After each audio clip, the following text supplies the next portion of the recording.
war in the mountains not so far.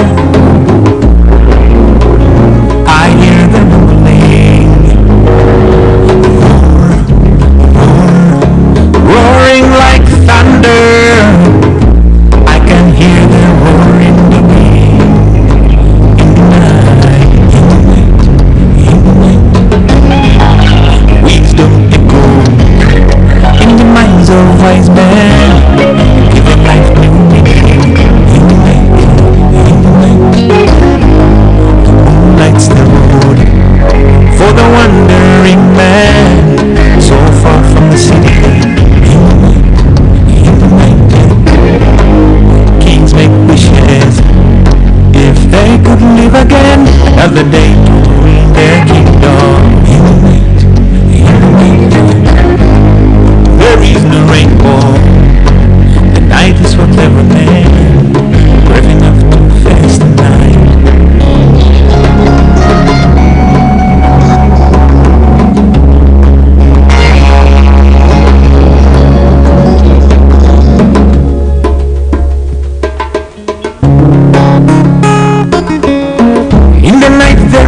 Flows, dancing to the rhythm of time,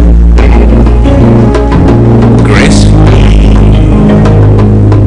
and the thoughts of men will wander on the roads of the future on a quest to self-discovery. In the night the cowboys ride to the edge of the village to face the wind.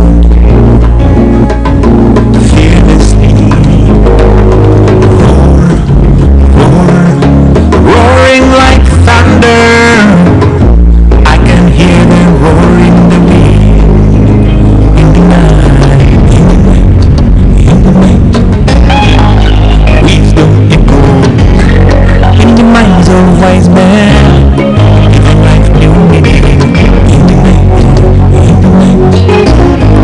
The moon lights the road for the wandering man, so far from the city. In the night, kings make wishes if they could live again another day to rule their kingdom. In the night, in the night. There is no rainbow. The night is for clever men, brave enough to face the night.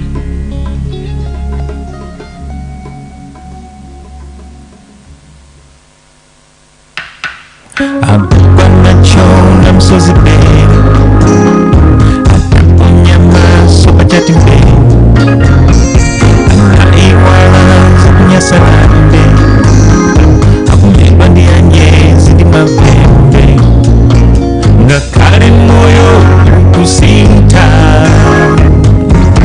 achona sakubwirabe, namba kuwata mangitsa, aichonere sakubwirabe.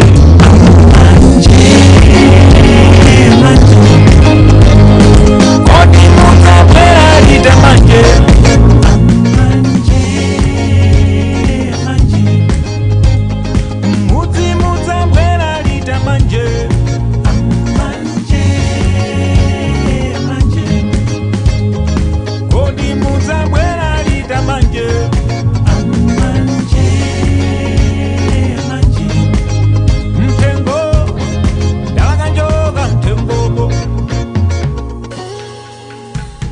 nakumbabao pakomo paja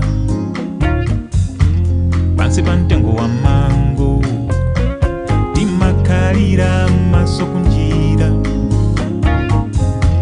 tikalandire alendo asanduka chikawenga kabwerebwere kundende koma kwaeni kulibe nkuwe chakwanuleka amanje, amanje, amanje, amanje. Odi muzabwera lita manje, amanje, amanje. Muzi muzabwera lita manje, amanje, amanje.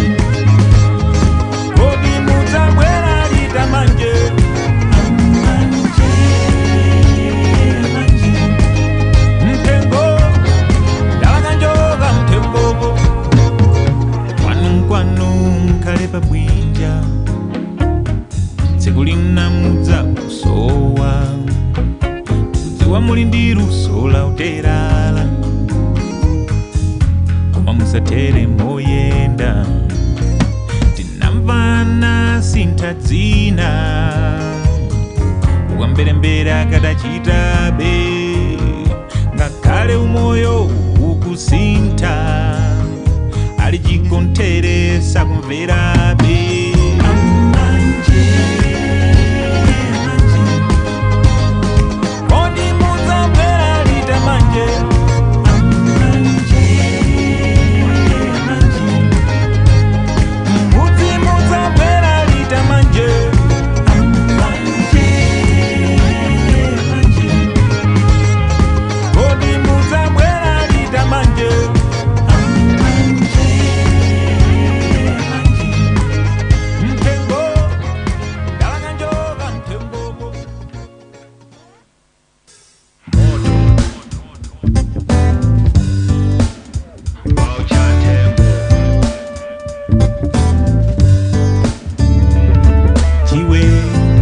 chano wa muchikangawa ndani anga chikuse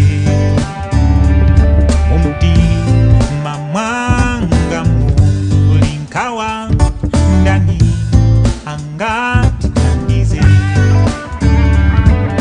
ndikulanda ulo ndikuja kubwada afisi ya mbavulira amayo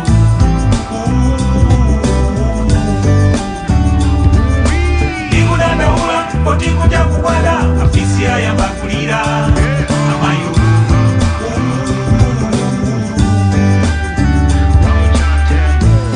mchikaya mwasuzya afika niti wobwirane mchikaya mwasuzya mwe mchikaya mwasuzya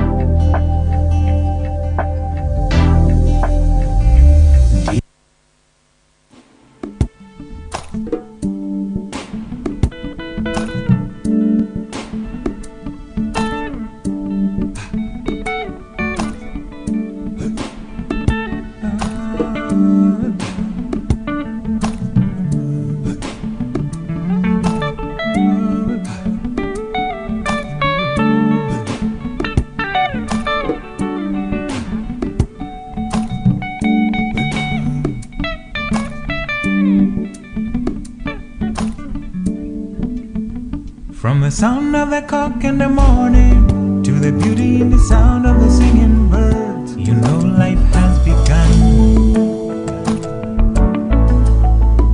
The picture of men and women carrying hoes on their shoulders, you know you've gotta get to work.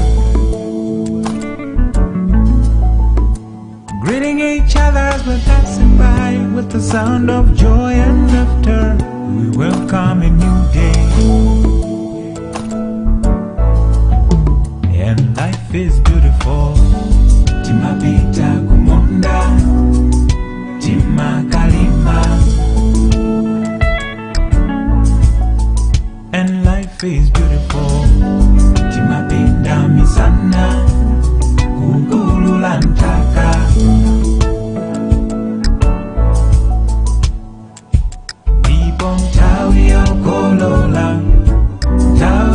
Kolola ikaza makala chimwemwe ndipo tawi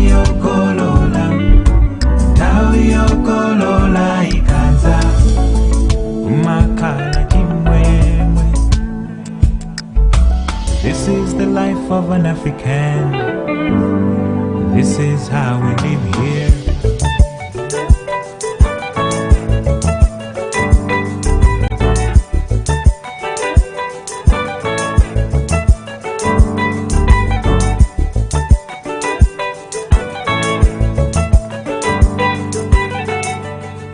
And the women know that it's been a long day of Running in the sun while working hard, they bring out the home brew. The sun has gone, here comes the night, and tonight we dance in the moonlight, the songs of our people. Hey mama, hey, mama, mama,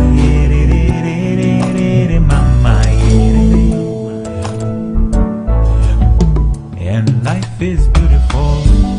Chimabeja kumonda, chimakalimba, and life is beautiful. Chimapinda misana, kugululantaka.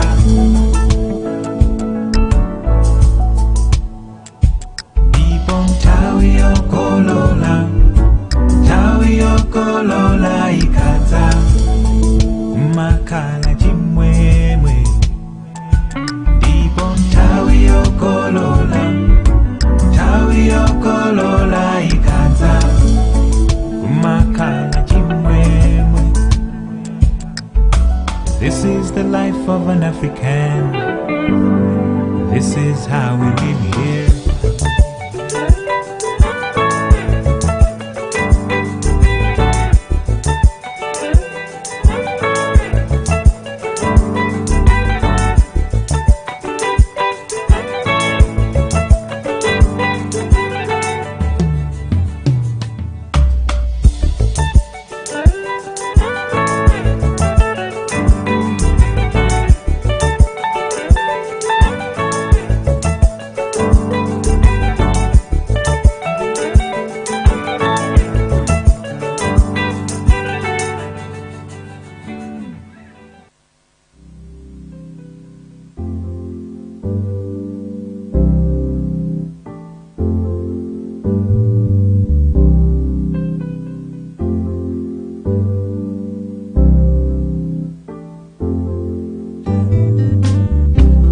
Remember back in the days when I was a young boy,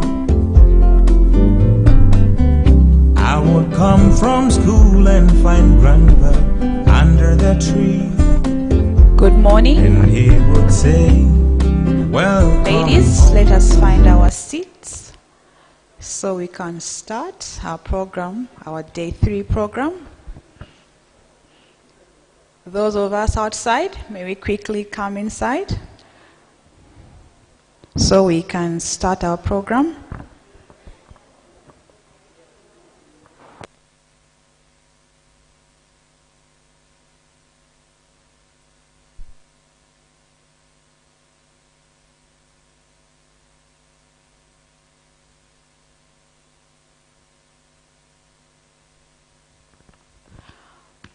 We had a very eventful day yesterday, from a very high-level panel to a competition.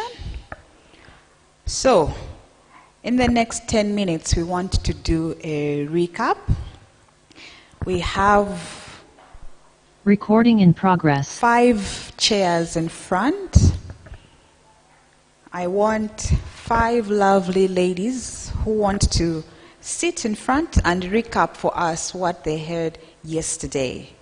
An opportunity to be on a panel for 10 minutes where you are just going to talk about what it is that captured your mind and your heart. We've been preaching boldness. So I want someone to be bold enough and come. We have one bold lady. It's just a recap. I'm not asking questions. You're just recapping what it is that you heard and what stood out for you.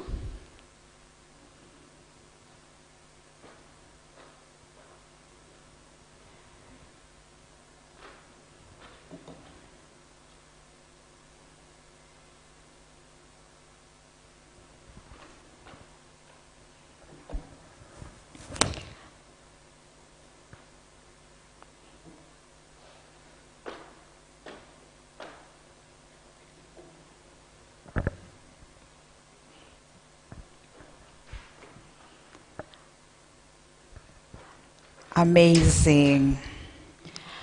Now, you tell me your name, and then you tell me one thing that stood out. So I'll start at my far left over there.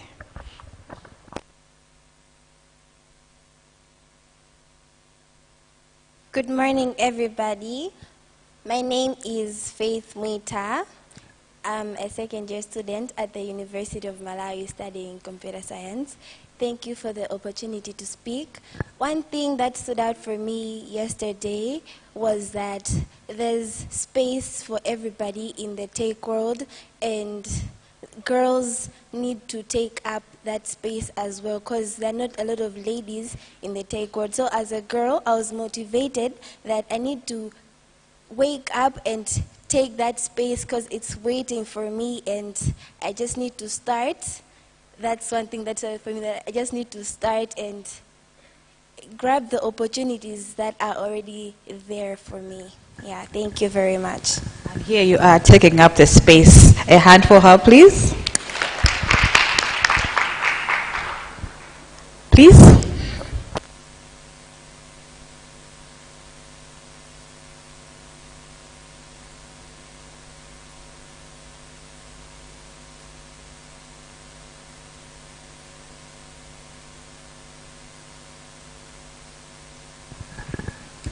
Okay, my name is Lidness Mbeye from Lilongwe Girls.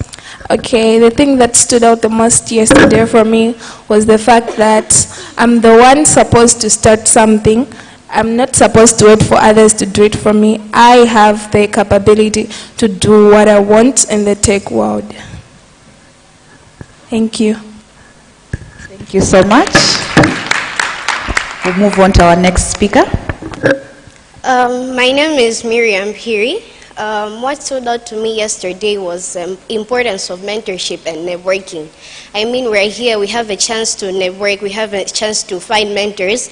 There are people who are in different sectors. We can use this chance to find our mentors who can help us in life. Not only in school or maybe it's something in tech, but then in life in general, we can find mentors here. And then we have to use this chance, we have to use this opportunity to find mentors, to find friends. We can find friends here, we can find mentors, we can even find employers here. So let's use this chance to, for that. Thank you. Thank you so much. Potential mentors, employers are all here. And you need to take that step. So we are here building that ecosystem.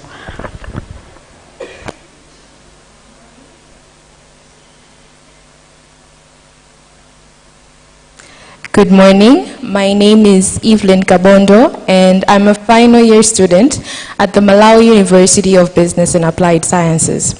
So yesterday I quoted that, from Malakawale. She talked about how resilience turns pain into power.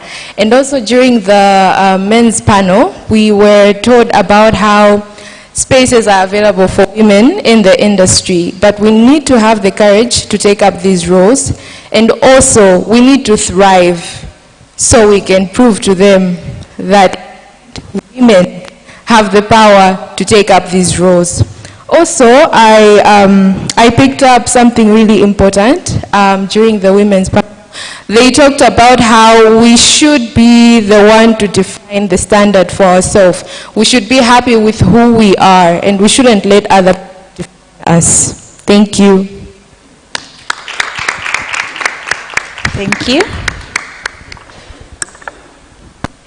Hello, my name is Naimo Kahonga, a pending student from University of Livingstonia doing agribusiness and entrepreneurship. So yesterday what stood up for me was I learned that we are supposed to do wise decisions as we handle our social media, because that really contributes to our future when the time when we are searching for a job. So the other thing that I also learned is we need someone who needs to be able to direct us, a mentor, that really helps in our daily lives. Thank you. Thank you so much. Ladies, I hope you were able to find mentors. Were you able to find mentors? Okay, fine. Sorry? Please approach them. Okay, fine. You know, she says she knows them, but she hasn't approached them. So this is our last day. So I would encourage us to find mentors and approach them so that we can start our journey. And I hope that you've been inspired to take up roles in cybersecurity, because I know one is from, I think I have almost 3 college students. So I hope that maybe you are going into the cyberspace, and I have one from Lilongwe girls. I hope that when you are going into university, you are going to consider taking up a career in cybersecurity. Do you have any last words, ladies?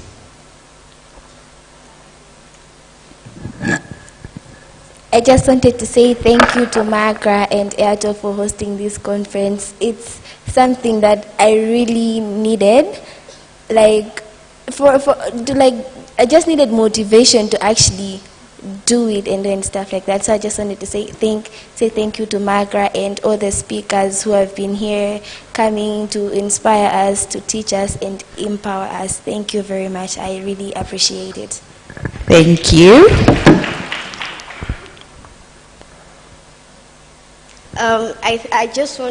I also want to say thank you for giving us this opportunity. I mean, I'm also a 4th-year student studying computer science. I've always wanted to do cybersecurity, but then we don't major at school. So yesterday I was able to talk to Ella. She was like introducing a master's in cybersecurity at UNIMA.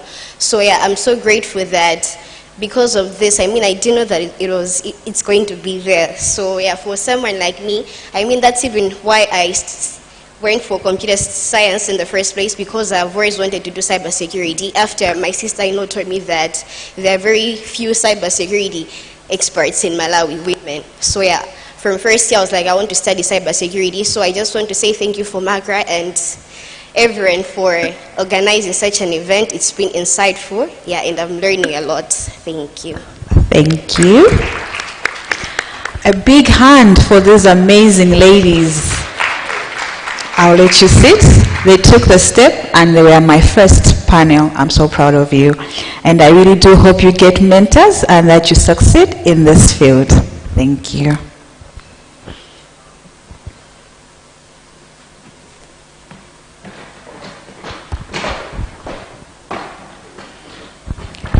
Ladies, are we tagging Airtel and making videos? Airtel still has a lot of giveaways. So the competition is continuing today. Yesterday we were supposed to make a short video of us making a very strong password and tagging Airtel as well as tagging Magra with the various hashtags. Today is our last day, but yesterday we had an opportunity to mingle at the cocktail. I really do hope that we get the contacts for our mentors and that we're able to approach them. On the first day, I had 2 amazing young ladies approach me and they had a concern.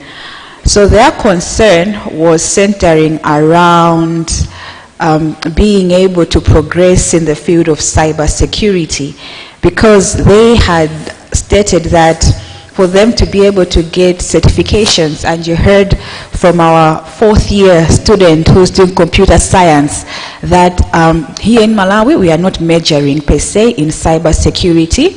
So for you to be able to be an expert in this field, you need to get certifications elsewhere.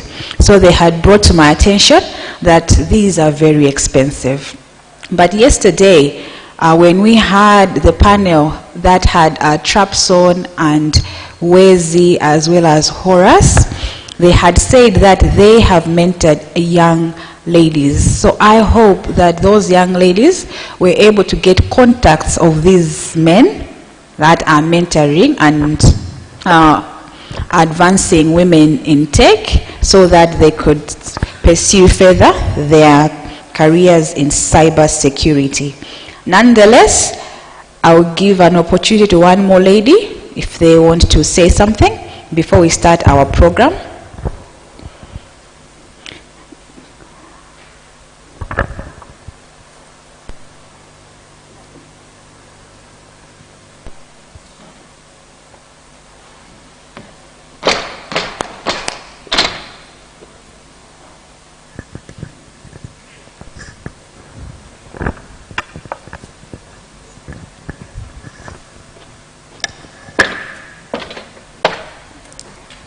My name is Cinderella Jiwa. I am from the Malawi University of Business and Applied Sciences. I think what I'm going to say is mainly thank you for the event.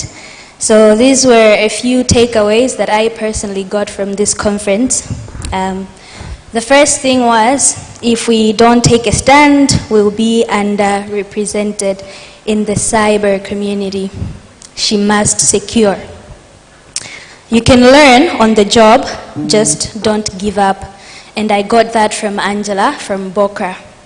Cybersecurity is dependent on the legal tools, and this was stressed by both Tsitsi and Minister Kunkuyu.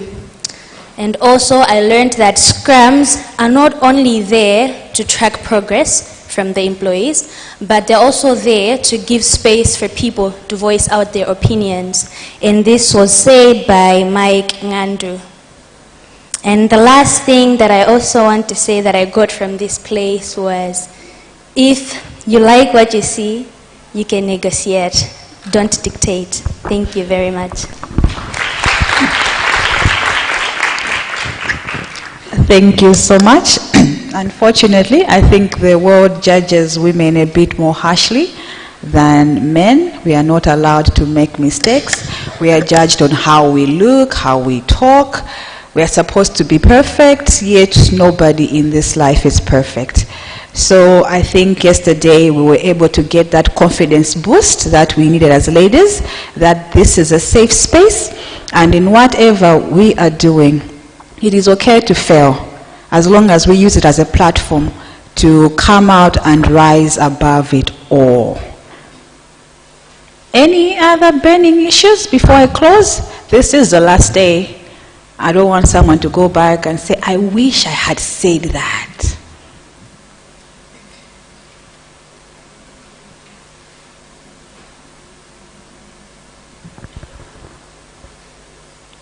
All right, I think we are done with our recap. So let us get right into our program. We are going to have a panel. We are going to have 2 panels and then a presentation.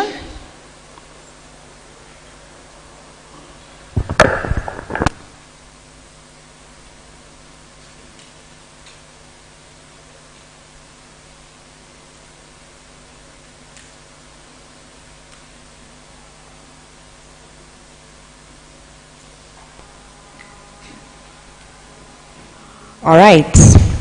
Now, our moderator for this panel is our Justice Zwone Ntawa, who is a judge of the High Court. So I will humbly invite her to take a seat and introduce her panel. The theme for this one is Unmasking Imposter Syndrome in Tech. So Justice, please.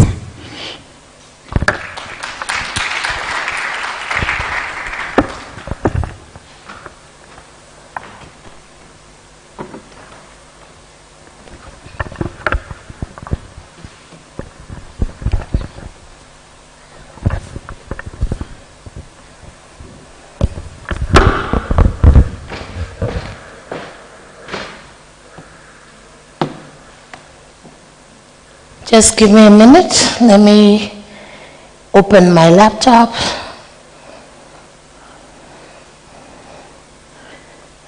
While we're doing that, did everybody check on themselves today when they woke up?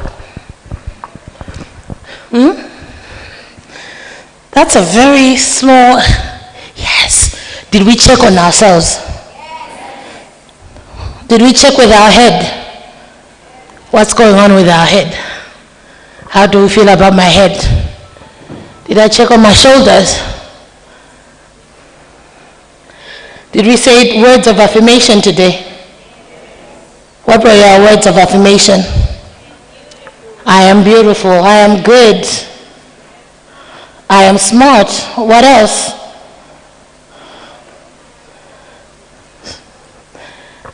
You're in a space there, all women. You have to speak loud. The last one was very, very quiet.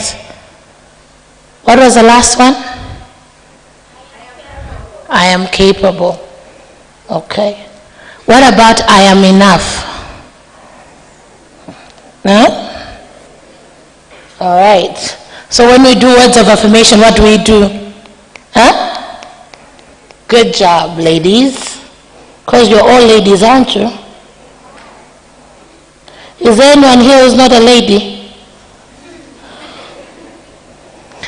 I've excluded you men. But since you're in a feminist space, we will consider you as part of the ladies. See, now I can't find my notes. Let me just ask my panelists to come, then I will start introducing them one by one. My panelists, my beautiful panelists, there are 4 of you.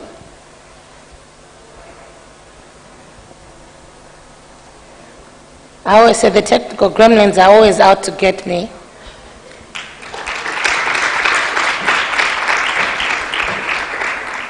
All right, there we go.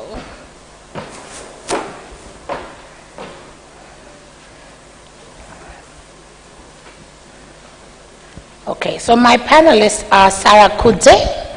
Good morning, Sarah. Chipenko Hatuma, good morning. Then I have got Naomi Kaponda, good morning. And lastly, did I miss anyone? Yes, I have missed one. Sarah Chipenko and Princess Kansilaga. Okay. And you will see there, I'm hoping their bios have been put online, or you've seen them. But please do check them out. Because we don't have a lot of time, we're going to go straight into it. But I wanted to just start with a few words of why we're doing this particular panel. You will find that as we work in this space, live in this space, and that is whether it's in tech or law or sciences or whatever it is, you will find that all of us at some point will have what we call imposter syndrome or self-doubt. And it doesn't matter whether you are a CEO or you're a student, you will find that at some point you will doubt who you are. And it manifests itself in so many ways. Sometimes you can be an imposter, whether by yourselves or within a space. And all of us here can attest to that, that we have at some point felt like we're imposters. And it always, for me, it's always before a very big talk, maybe internationally, or even before a big judgment, do I get it? And I'll tell you this, it has not spared anyone. If you read about Maya Angelou will say, I wrote 11 books. And Maya Angelou has written very amazing books. If you ever, Phenomenal Woman, if you ever read the poem Phenomenal Woman, you'll find that she's the one who wrote it. But she still felt that even after writing 11 world bestsellers, that she still felt like she was not good enough. So ultimately, at the end of the day, this beautiful panel of mine is going to tell you how they've overcome that, how they worked through it, what strategies they use in order to feel either get away from it or deal with it. Because ultimately, at the end of the day, it's something that psychologically we all will deal with it.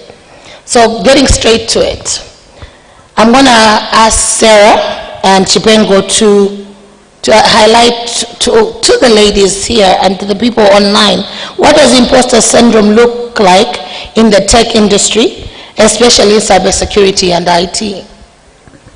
Thank you very much for that question. So for me, I'm sharing this from a personal point of view.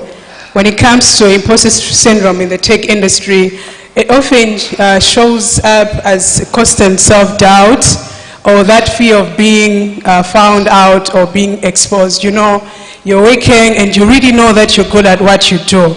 You're based at maybe security, information security, you talk about software engineering, but then you're so scared like your manager will get to know that you're good at that. Not out of humility, but the fear, like if they know, I don't know, but this is very common amongst women, like we don't want to show up, and this has been happening to me so many times. And the other thing about the imposter syndrome is the belief that you got the job, the opportunity out of lack or sympathy, not because you're qualified. Like they gave me this job just because I'm a woman, and not because I'm competent, and not because I'm excellent at what I do. And I'll also say that imposter syndrome is hesitating to speak up in those technical discussions. Me being a woman in STEM, I've been in those platforms, in those rooms where you have like 10 men and you are the only one, and you're afraid to speak up because you feel like I'll sound like uninformed. Maybe what I'm going to say, they will not take it up. And it's very unfortunate that this leads to being afraid like to take up the leadership roles, even though you know that you are the most qualified person in the room. So that's about the imposter syndrome in the tech industry. Thank you. That's interesting. Even though you're the most qualified person in the room, you feel like you're not good enough to be in that space. And this is because, for instance, yesterday, I couldn't remember which panel, man on the panel said there are 75% of people in cybersecurity are men and only 25% are women. And Chipengo, what would you say about that, especially talking about the imposter syndrome? For imposter syndrome in tech, first of all, I would like to say that one thing about tech is it's a constantly evolving field. There's technologies being developed every single day, and even professionals, experienced professionals, get to experience imposter syndrome because they doubt their skills. They think they don't know enough, which I understand myself because I've been in such a space. As she said, being a woman in tech, you get to be in rooms full of men, and you feel like you don't belong or that you are there out of luck. So my advice would be, where your voice isn't loud enough, let your skills and your knowledge speak for you. Yeah. Princess, can you tell me of an experience where you've had in the recent year where you felt like you were an imposter? Thank you very much for that question. I think I shared on the first day that there was a time that I asked to study cybersecurity. I got a scholarship from Cyber Girls Fellowship, and when I got it, I started it, and eventually I ended up failing, and I was withdrawn. So now, here is someone who is studying tech, and it made me feel, maybe because I do not really have a security background, I'm just someone studying information systems, maybe this thing isn't actually mine. Until the time that I won the competition. And now I started to think, well, I only started tech. I actually failed cybersecurity, and you want me to do, a job in cybersecurity. Am I really going to do it? Am I really the right person? Or maybe it's just because I won this competition. But it's really not just in that. Like Sarah said, it's something that gets to everyone, especially when you're just starting out in your career. Thank you. So yeah, you're saying you're starting out in your career. So being early in your career, how do you deal with that feeling of not being good enough? Okay, so this feeling is one that is going to get to everybody when you're just starting out. But the one thing, or the number of things that I have used to help myself to get rid of that feeling of not being good enough is to give myself to learning.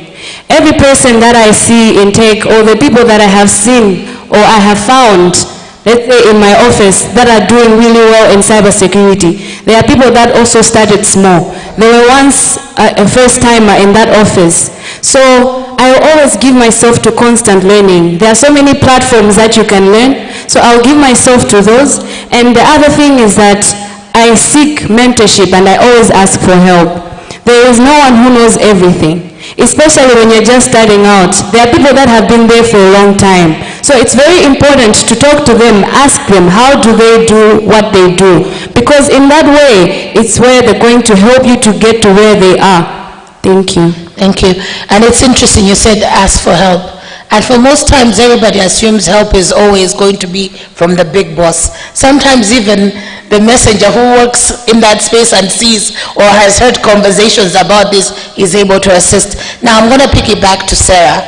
Being an educator, and you're looking at all these young ladies wanting to be in cybersecurity, how do you prepare them to avoid feeling like they will not be good enough in that space? Thank you for that. I've been a lecturer, I think, for 5 years now, and when I started, I was very young. I think I was 24 by then, if not 23. And it's very common among its female students. I've had the privilege of teaching engineering students, computer science students, and they're really hardworking students. You know, they come like they have 10 points, they have 9 points, but then when they come to class and then they're introduced to these concepts, it becomes something very hard for them, and it's very hard for them to progress, like from first year going onwards. So me as an educator, as Princess has said, I love mentorship, and I'm a product of mentorship. And I don't just take a class as a class just to go there, teach, and then I'm back. I take a class as a mentorship thing, that when I get there, I'm imparting knowledge, I'm helping them to get their dreams into a reality and all that. So what I do most of the times just to prepare them is to integrate real-world challenges in my coursework. It's not just about creating or coming up with scenarios that are not making sense, but relate them to Malawi or the challenges that the world is facing. And with this, it really helps them because they can come up with solutions that they feel like this can be used in the communities. And the other thing that I do most of the time is if I have personal projects, I involve students. I involve them, and I've done this a lot of times, and I'm so glad and I'm happy. I think I can die happy so because that I see that many students have really progressed in having them in the real world projects. And the other thing that I do is to have them as my mentees. My office is open. They can call me, they can contact me, and we can talk. And with this, connecting them to professionals, it has really helped them because even some, as they're finishing, they have somewhere to start from. So this is what I do most of the times as an educator. Now, a number of us know Michelle Obama, right? And Michelle Obama once said, I still sometimes feel like a fraud. I'm not sure how to get rid of those feelings. Now imagine she's been the epitome of grace. She's been a great lawyer. She's been the first lady. And still she also feels like a fraudster when she's in the spaces. Now I'm going to go back to Chipengo. How do you overcome self-doubt, especially in leadership? Now, if you look at government cybersecurity, where decisions impact national security, national issues, like this year we're going to have elections just in 2 months. How do you manage that? Because especially when you're having to work under pressure. Yes, so when you're working in government, especially in cybersecurity, our stakeholders are critical infrastructure and civilian privacy. And there's a lot of pressure to be perfect. And yeah, there's no room for error there. So a lot of people feel very stressed a lot and doubt their skills because even when you have an achievement, it's not something that you can speak out about because it's private. So you end up comparing yourselves on LinkedIn. Your friend has all these achievements and you can't post yours, or you feel like yours aren't up to par with theirs, even if they are, or even if you're doing like much better than them. So to handle the pressure, I would say, first of all, you have to know that no one knows everything. Cybersecurity is such a wide field. A lot of people think cybersecurity is only hacking or compliance, when it's vast. There's networking, there's audit, there's others. And you have to understand yourself and say, I am only a human. If you specify in one field, that's your field, and what you're doing is good enough. You have to ask for mentorship, as she said. If you don't know what to do, it's okay to ask. I know IT people we have big egos. We don't like to ask, and I know that's true for a lot of people. Okay. You don't feel, I don't know. You you feel incompetent a lot because a lot of people like to flaunt their certifications a lot, and sometimes those are very expensive. You have to understand that your knowledge is enough to get you where you are. And I think that's fundamental. You can have 50 degrees and still not be able to do the job, and have 1 degree and be brilliant at it. So I think when you look at yourself, and when you're dealing with this imposter syndrome or this self-doubt, your ability to achieve what you need to achieve rests on you. It does not rest on that another person has 15 degrees or has gone to Harvard or has gone to the most prestigious school. You can come from anything and still be great. I'm a product of what they call government education, from all the way from standard 1 all the way to college.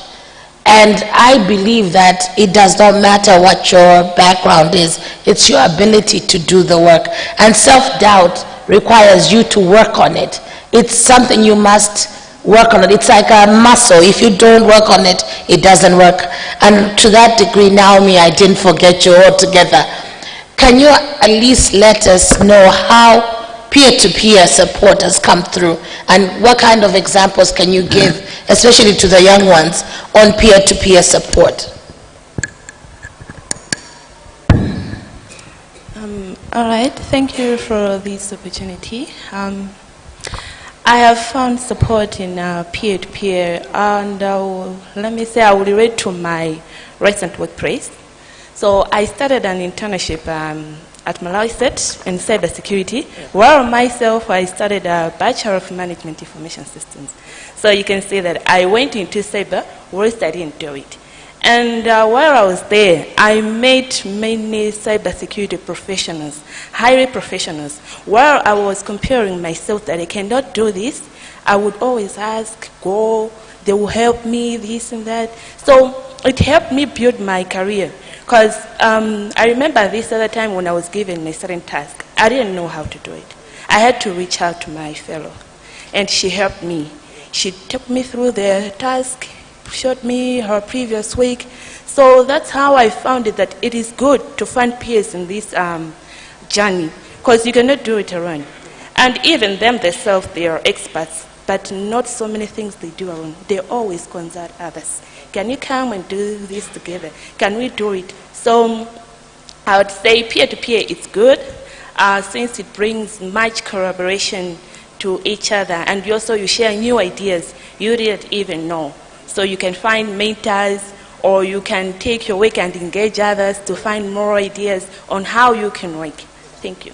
And do you think that it's always important that even if that peer is somebody senior, but it's somebody within that space, that they can also be able to assist you in this particular space? Yeah, it's very possible. Okay. Because, you know, when you're working with seniors, just because they are seniors doesn't mean they know everything. Yeah. So they will always consult you. While you're working on that particular task together, you will find that they also learn something new from you. Yeah. So you keep on learning from each other. If you go, let's say, on those online programs or fellowships or mentors that are there online, they also discover some things new.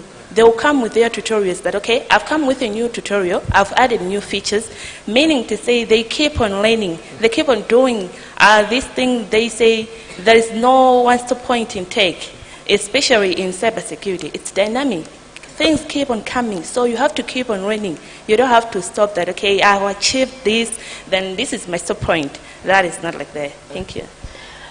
I always say this, my imposter syndrome hits me hardest when he's 8 years old and he has things that he can do on his either tablet or on the phone that I can't do. And you're thinking, oh, I can work the computer, I can work this. But my nephew is busy showing me things that I can't do. So this imposter syndrome, it manifests at different ways, at different times, in different spaces, and even sometimes in the home space. So I'm going to ask Sarah, how can academic institutions better support students to build confidence before entering the workspace? I think because most times you find out that a lot of us don't get enough skills for the workspace. We get the education, but nobody teaches us how to deal with the workspace and the dynamics of all these, and especially the fact that even though you were brilliant at school, and you know you can be brilliant at work, but there will be somebody who says, but I've been here 5 years. What can you tell me, even though I know I'm brilliant? That's really interesting. So I believe as institutions, we must equip our students not just to belong to tech space, but they should excel in it. And I strongly believe that this kind of education where you just go there in class just to get a paper is not helping us in any way. You get a distinction just because, I don't know, with AI stuff now, I know people are not really doing what they're supposed to do. But we need to teach our students to excel, because if they get a distinction and they go to work and they're not delivering, they will say a lot of things like universities are not helping us in any way. So we need to help our students to excel, because I believe that confidence comes from competence. If you're competent enough, you have the confidence. It doesn't matter what people say to you, but if you know I can do this, you have that confidence to stand on those platforms. And the other thing is that about female students, you know, we just take female students just to fill a quota. We should tell them that we do not take you here just to fill a quota. It's not just about the gender-based policies, like let's have more females and STEM subjects, STEM courses and all that, but it's helping them to excel and to fill up those gaps, and etc. We need to tell them that you're here to lead, to innovate, and to make a change in the tech space in Malawi and the world at large. And as an institution, I believe that, I think we've been saying this for quite some time, like we need to bridge between, we need that bridge between the academia and the industry. And I'm glad that companies are doing that, where we're having students before they graduate, they are getting into the industry, they have those meetings, they have those discussions with those people that have been in the industry for quite some time. And I believe that that gives them the exposure, like what's trending in the world, because what we teach them in the classroom. Thank you. And I understand one of the sessions you had as ladies was the grooming session. Isn't it? You had a grooming session? That is one way to boost our confidence. Be in the spaces that remind you who you are, remind you what you're capable of. Today I asked the question, who checked with themselves today? It's very important to check with yourselves, because ultimately sometimes you're feeling in a certain way, and if you don't check with yourselves, you will not remind yourself that you are capable, you are able, you can do what you put your mind to it, and you can be a leader. Now, I'm going to ask each and every one of them. I have different ways of coping with my imposter syndrome. So before a big talk, I will sit down and said, if they invited me, I have something to say. They want to hear from me. I am capable. What are your coping strategies for getting rid of your imposter syndrome? Now, let me start with you.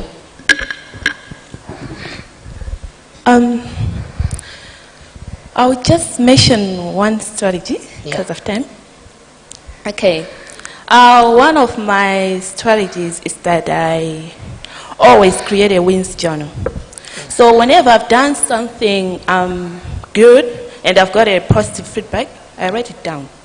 Be it a challenge or anything I have done in Turkey, I write it down. So whenever I'm facing another challenge and I don't know how to go about it, or I'm doubting myself, I always go through that. I will see all of my achievements and see how come I've gone with it. So I remove this self-doubt that, okay, I am not good enough and I cannot do this, into look at how far I have come. So that helps me to keep on going and build myself in this tech world, because it's not each and every time you will meet simple things in life.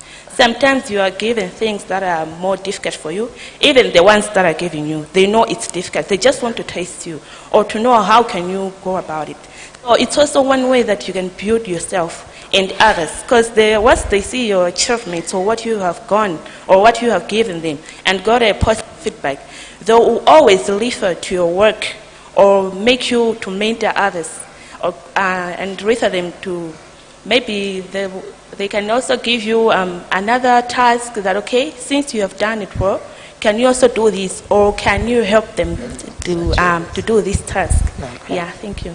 Princess? Thank you. The one thing that I can talk about is that I have trained myself not to compare myself to others, because as someone that has recently graduated, and there's a couple of us that were in our class and we have all graduated at the same time, it is common to see that maybe other people's success, those that were in the same class as you, are doing good, and then you feel like you're failing. But it's not like that. Just because someone else is succeeding does not mean you're failing. So I have trained myself that I will not compare myself to other people. Rather, I will take what other people are doing and use that as an inspiration to me, that I can also do it. And so that I can build myself more in that area, knowing that if they were able to do it and we also graduated in the same class, that means there is a high possibility that I can also do it. Thank you. They always say comparison is a killer of dreams. The reason, you're right, you don't compare yourself to others because you don't know what journey they've taken, you don't know what they've done. You set the standards to yourself. And I think that's the only way to achieve it. Chibego?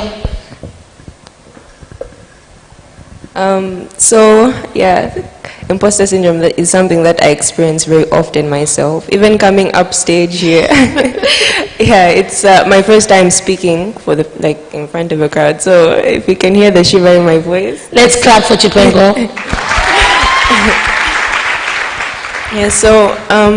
Self-doubt is something that is very strong in imposter syndrome. So sometimes, if you can't encourage yourself, have good friends around you. For me, my mom and my friend Ella are the most encouraging people to me. So they will tell me my achievements and tell me how good I'm doing. Yeah, because sometimes I understand, you can encourage yourself as much as you can, but sometimes you just don't feel like it's enough. It's enough. Yeah, so it's good to have friends. You can look in the mirror and look at yourself straight and tell yourself, I am doing well. I'm educated, I'm smart. Yeah, that's what I do. Yeah. Michael Jackson said it best. I'm what? I'm looking at the man in the mirror. If you ever listen to that song, it's very deep. The words that sometimes your biggest encourager is yourself. Look yourself in the mirror and ask yourself question, who is Zone? And let Zone speak back to you.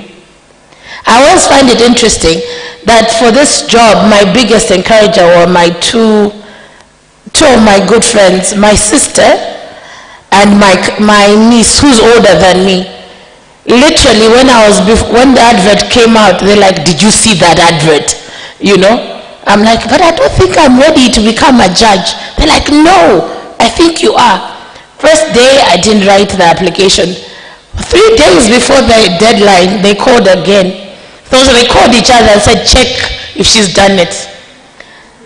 So they called again. I said, have you done it? I said, no, I haven't. They said, okay, 5 o'clock today, we'll call back to see if you've done your application.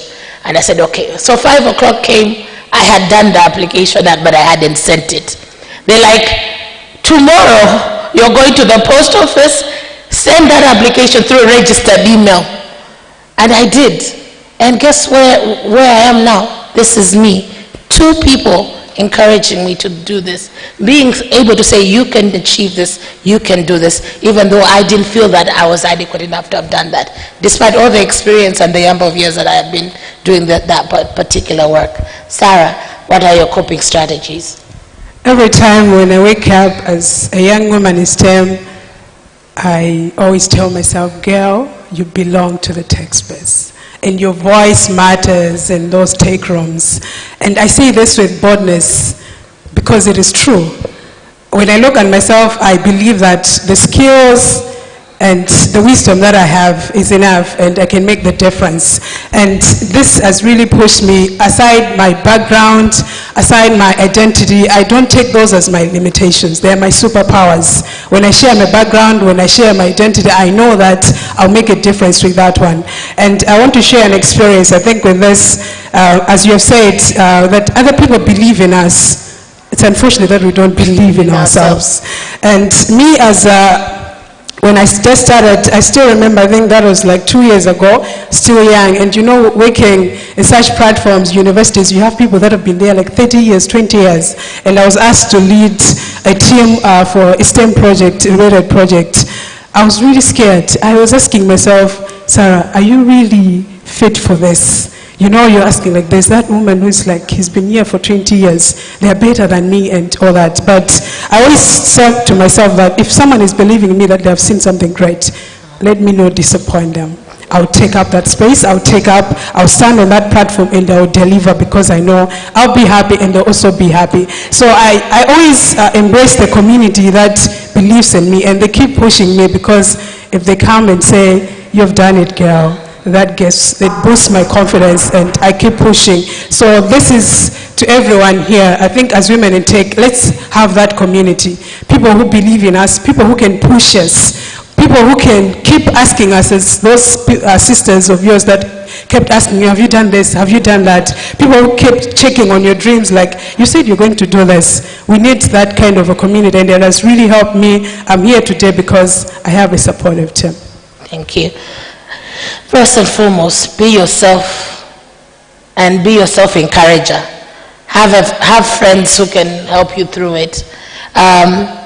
Don't compare, and also learn from others. I'm hoping you're here with your sister's keeper, right? Who came with a friend? Who dragged a friend here? Okay. Only 5 or 6 of you. I'm going to encourage you to start dragging your friend to good things. Drag your friend to good things. Today, if you notice, I think the Airtel, is it Airtel ladies? Are you Airtel ladies that are all in red today? Okay, let me ask the Airtel ladies to stand up.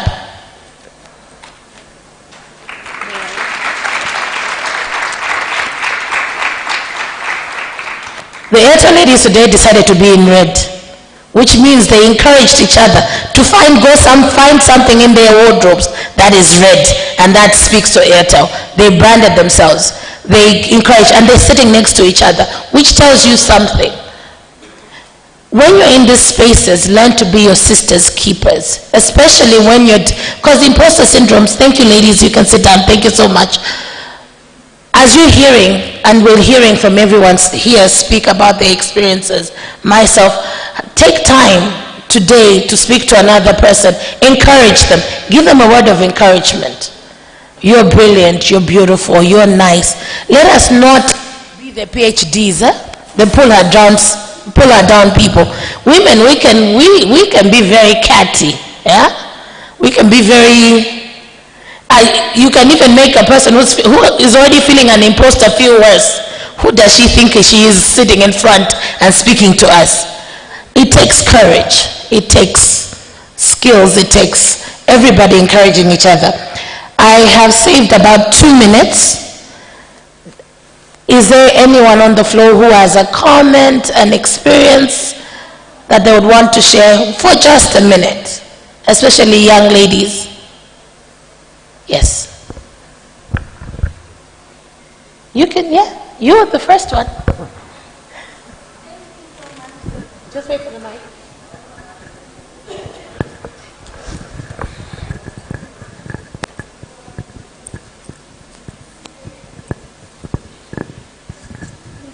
Thank you so much for the opportunity. I just wanted to testify that the circle of friends you have is really important. When I was going to university, I wasn't much of a person who loved to read. I didn't love reading, like reading wasn't my thing.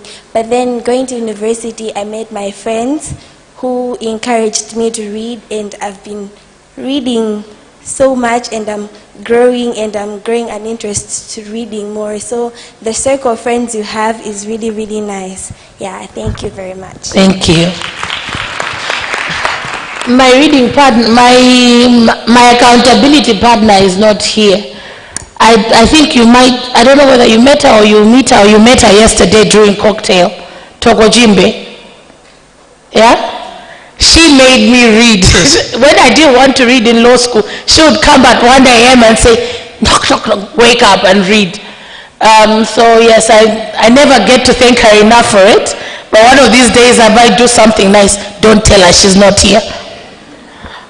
But before I go back to my panel and bust and get them to say their final words, I just want us to remind ourselves how we deal with the imposter syndrome, what the ladies have said, so that you can go back and not deal with it anymore.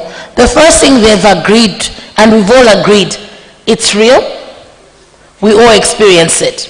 So the first thing we're doing is we're acknowledging it, right? And maybe the women have acknowledged it. I haven't heard the men acknowledge whether they deal with imposter syndrome, but we will hear from them at some point when you interact with them. So the first step, acknowledge that will exist. You will have self-doubt. The second thing you do is you must refine and reframe your thoughts. Contextualize yourself in the space that you're in.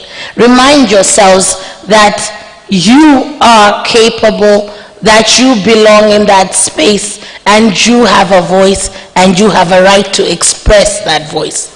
The third thing, somebody said she journals the successes that she's achieved. Always do that. I think as women, we don't do that enough. The kind of things we've achieved, that degree you've achieved that you thought you couldn't get, that first job you got, that first maybe an invention that you created, that first million you made from your invention or from your sales. Keep a copy of your success. Fundamentally, everyone has acknowledged it. You cannot do this journey of life alone.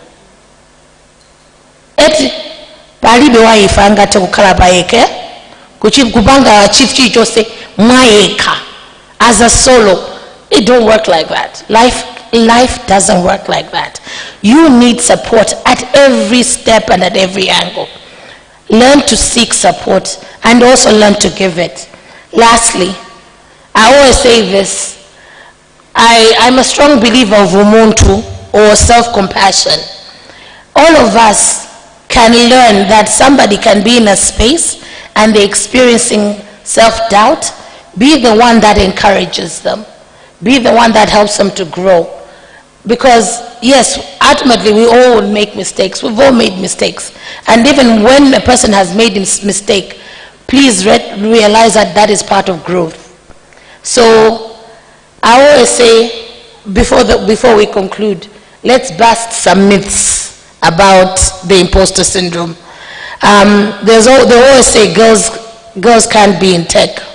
I believe that's one myth that we need to bust. So can I ask all my panelists to have one final say about what myth they think should be busted in terms of tech, especially with women, and especially with the issue of the imposter syndrome. So I'll start with Princess.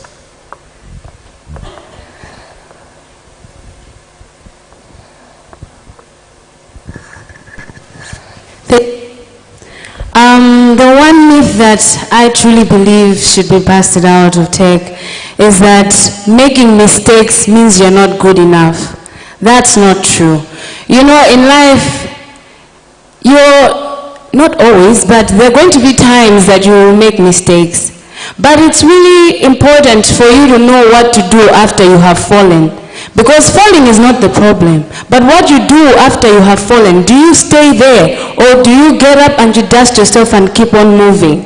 That's what matters. Because if we stick much on the mistakes that we have made, when we look around and see the people that are doing well in the cyberspace or even in tech, if you ask them, there is a time that they ever failed, there's a time that they made mistakes and they thought maybe those mistakes were the ones that are going to cause them to stop and maybe go into another career. But what mattered to them was what they did after they made those mistakes. Because indeed mistakes are going to be there, but what you do after you have made that mistake is what matters. Thank you. Naomi? The biggest myth I would like to debug is that there is this say that you have to be a genius to work in tech. That's not true. The thing is to ask the right questions, adapt the environment, and keep on learning. Because tech is broad, and all these experts doesn't know everything. You have to start where you are. Use the available resources. You can also use your strengths as your perspectives, or as your perspectives, because they define you, who you are, and whenever you are starting to work in tech, using the available resources and your uniqueness, it will help you to lift you up to somewhere. And like what Prince said, that everyone makes mistakes. It doesn't mean that once you have fallen, you have to stop or to leave it. No, you have to keep on doing it. At a certain point in time, you will find yourself somewhere being helped by others, and make sure that you consult others whenever you feel like you cannot do it. Because there might be somebody who has passed through the same path you are passing right now, and they will help you how they got out of it. Thank you. Thank you, Sarah. That you need to know everything to belong to tech. I think when it comes to computer science or technology in general, you cannot be a network engineer yourself, you cannot be a software engineer, you cannot be a cybersecurity specialist yourself. No, you have to define like your path. This is what I want to do. I'm a software engineer. I'm not much into, if you ask me about networks, I won't say anything. If you ask me about hardware, I won't know much. So ladies, for those that are defining their career, maybe those that are in their secondary school now, they're trying to think what to do. For those that are in undergrads, get to know that you cannot be a master of it all. Then you won't stand out. Have your niche. Like if you want to associate Sarah, you know that you associate Sarah with this. So you have to define your niche, that this is what people are going to identify me with. You cannot know everything. Tech is vast. It's very big. That's what I can say. Okay. And the final word goes to Chipengo. Yes, so one myth that I very much dislike is you need to be, or you women are not good at math, so you can't be a computer person or a tech person, which for me, someone told me that when I was applying for school, not knowing that I actually passed my mathematics in my final grade. And that's just a way of people closing the door even before you enter it. So you have to make sure you make people understand that you are worth it, you can do it, no matter how much people doubt you, you can. And another myth that I dislike is you have to be able to code like a man, or yeah, what are the myths there? You have to be able to code like a man, or you women that dress well, or you want to look fancy or look nice, people look down on you and say you don't belong, or be in a kitchen, for Africans, so they say you're not supposed to be out there as much, or you can't be able to achieve what a man achieves. But that's very much a lie. You can. There are so many people like you yourself who is a judge. There's so many women that can do it, and if you believe in yourself, then you can. Extremely, extremely important. Believe in yourself and you can achieve. I want to thank my panel for being such a beautiful panel. I want to thank the audience. I want us to be reminded of one single thing, and the fact is, when you deal with the imposter syndrome, don't panic. It's not always bad. It's also good because it will help motivate you. It will help you, keep you grounded. Sometimes we do need that humility post whereby we've gotten so big for our britches that we forget. I think the imposter syndrome does remind us that, wait up, hold up, wait a minute, you need to come back. So I'm looking forward to all of you learning, because there's so many aspects of where you can help yourselves, online, peers, There's so many support groups out there. Learn to use the resources that are out there. Please give a very big round of applause for my panel.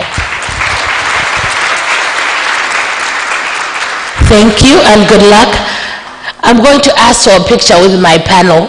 Nobody I've seen has taken pictures with their panel. I want to take pictures with my panel. So if you can allow us, we'll stand up and we'll take a picture with my panel.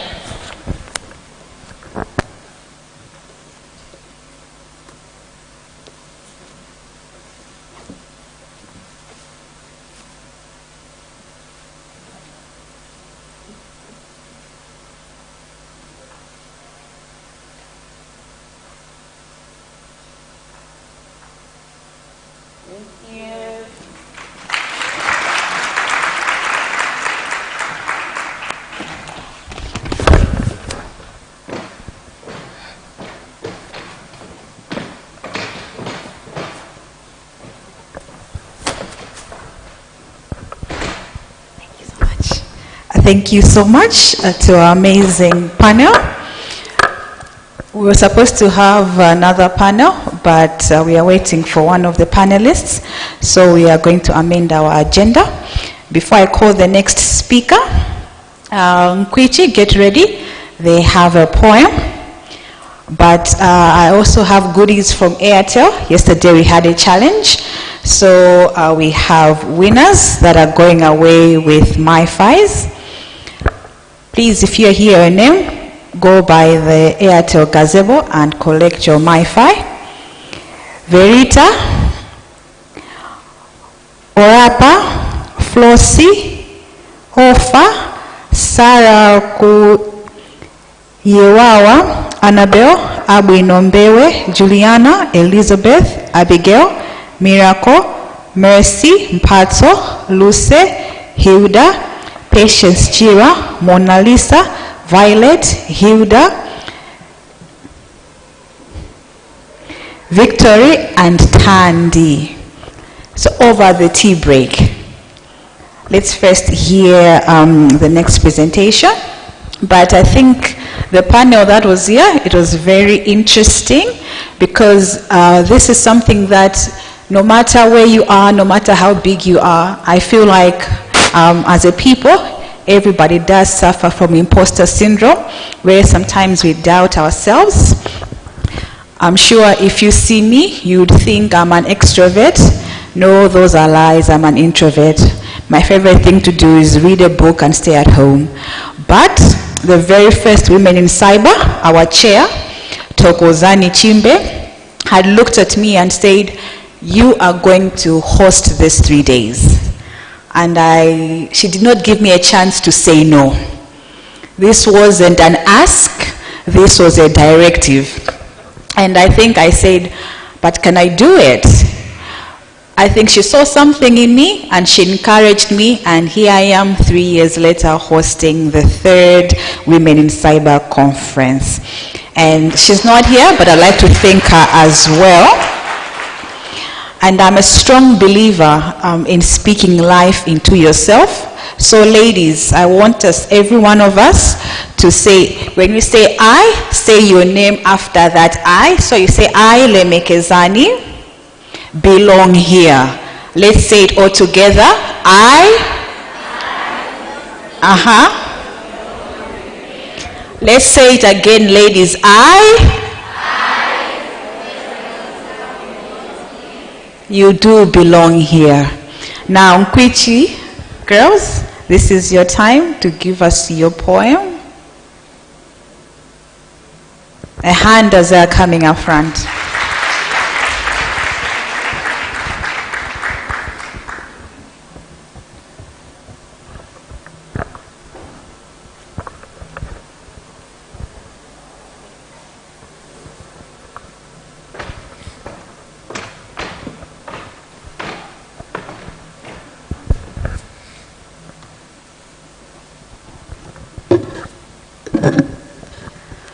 My name is Tawala Nyondo.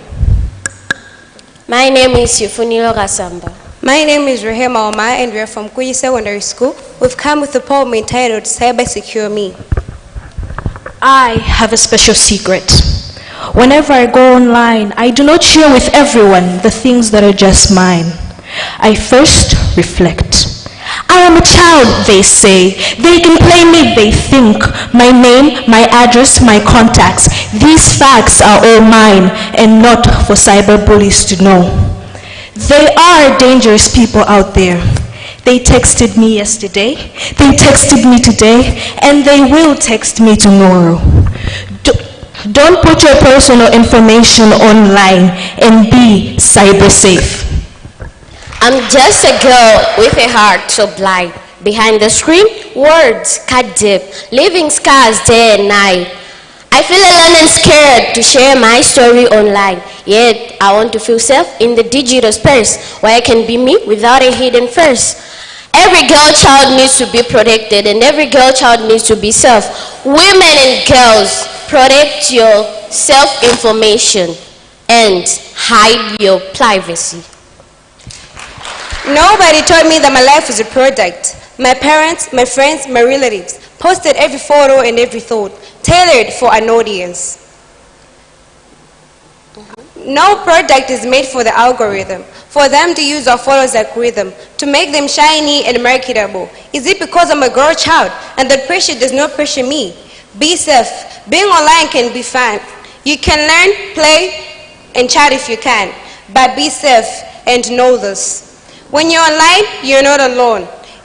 On Google or Chrome, even if you go incognito to protect your personal information, hackers are still your foe.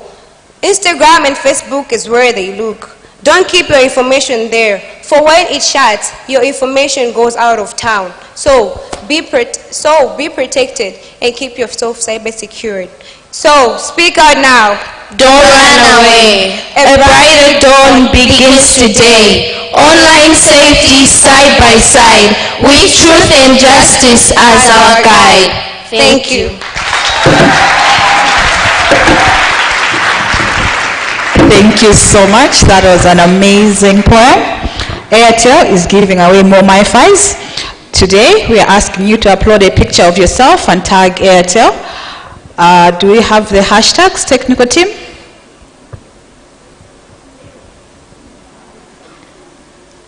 So, when you do take this photo and upload, please do share a highlight of the event, something you've learned. So follow Airtel, follow Makra, tag us on your pictures, and once we have the hashtags, we are going to share with you on the screen. May I ask our next presenter, Mr. Exile Njoka, to please come up front to take us through our next presentation. Mr. Njoka is an avid cybersecurity expert. He's also passionate about child online protection, mentorship, as well as cybersecurity in home, and women as well.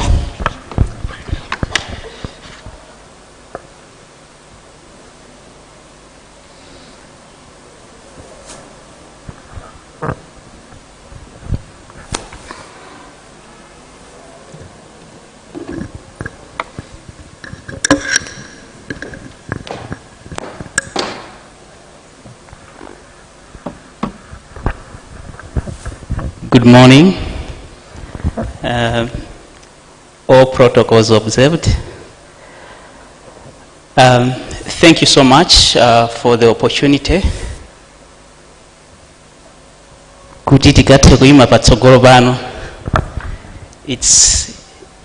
I always get nervous. This is my third time participating in this event, and I always get nervous.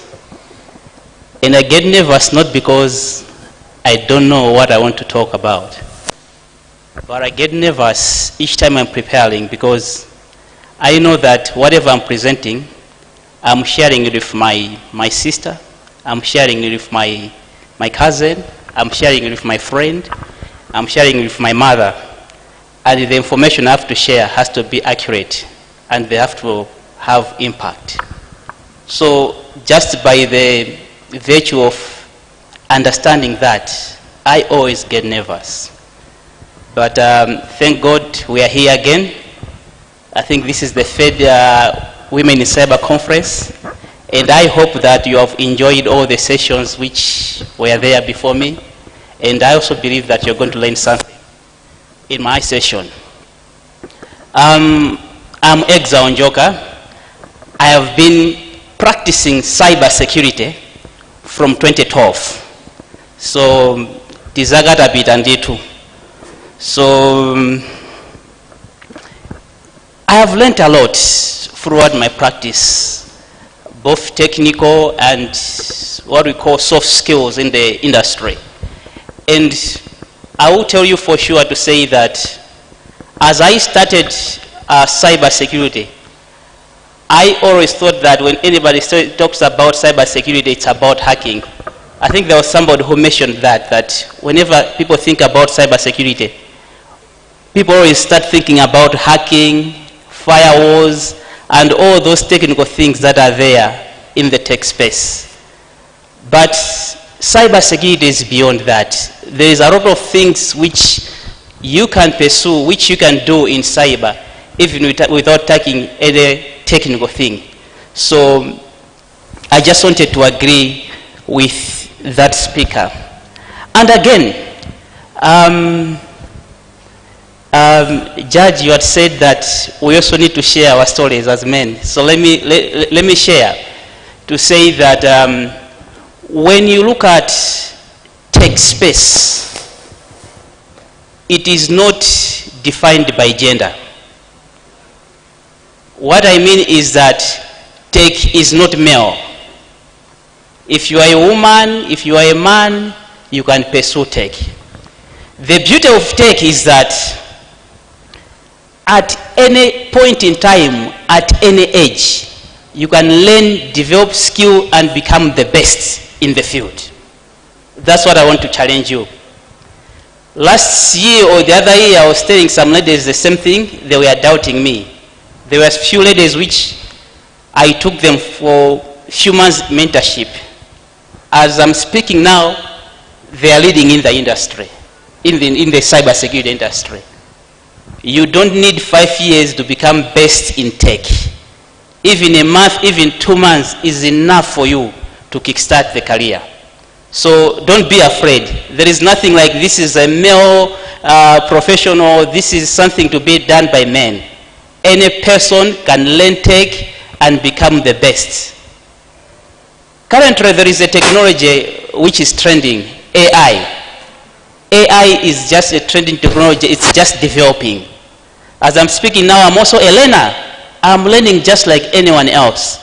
That means to say that even you can learn and compete in the space and become the best in the space. So I just wanted to make mention of that.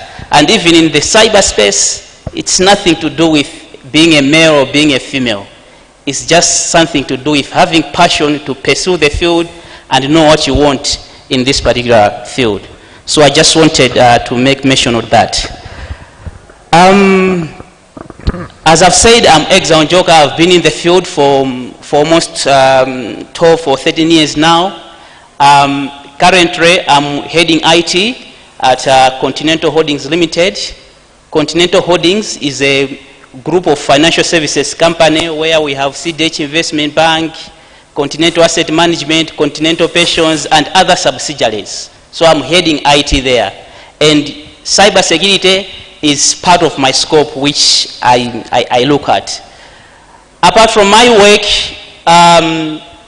in my free time, I'm always volunteering. Currently, I'm the Secretary General of ICT Association of Malawi. Apart from being the Secretary General, I'm also overseeing the Secretariat of ICT Association of Malawi as the CEO there. Apart from that, I'm a director at CyberFlames. CyberFlames is a non-profit making organization which literally we are just looking at building capacity in cybersecurity and also doing much research in cybersecurity. So that's what we do in CyberFlames. So maybe some of you have seen me in your universities, some we have met in different forums under CyberFlames. Mostly that's what we are doing, trying to build capacity in cybersecurity.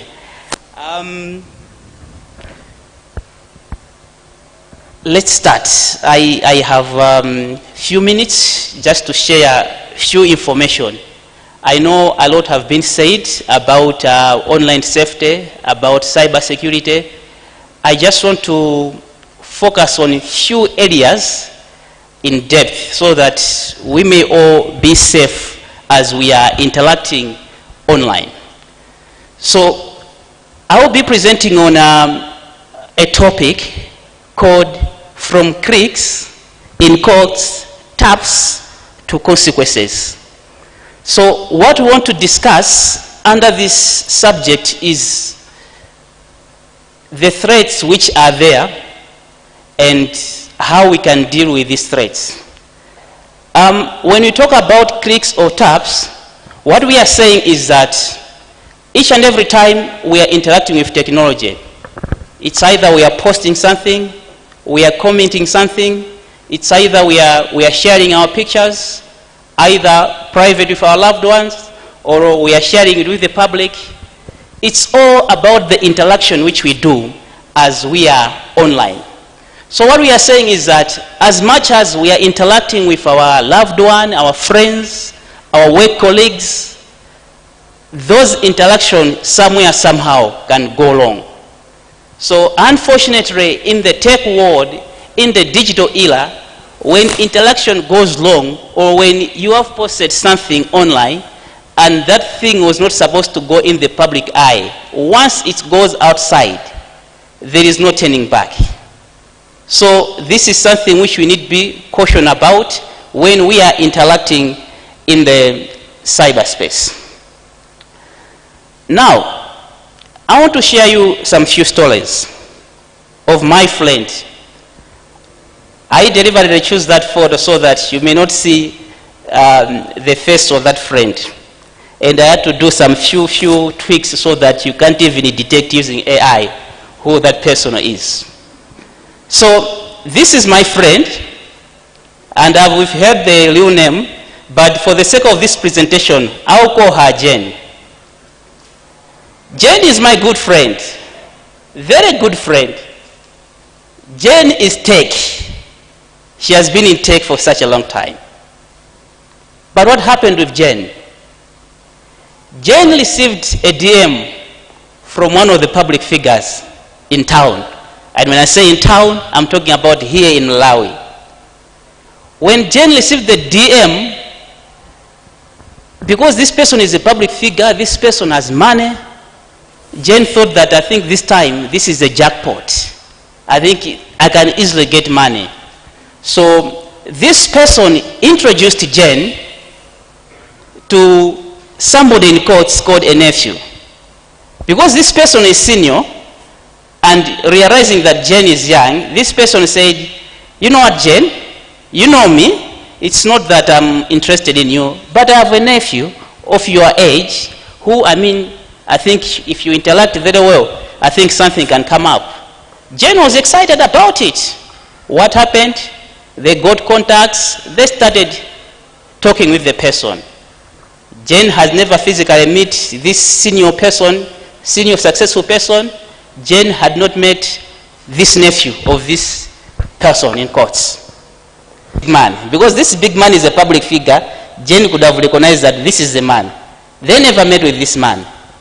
Jane started interacting with the nephew of this man, the purported nephew of this man. What happened later?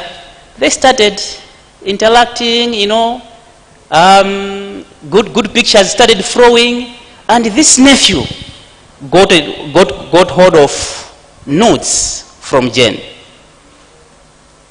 The time Jane discovered that this was a fraud, it was when this nephew started threatening to say that if you don't give me money, I'm going to leak this information.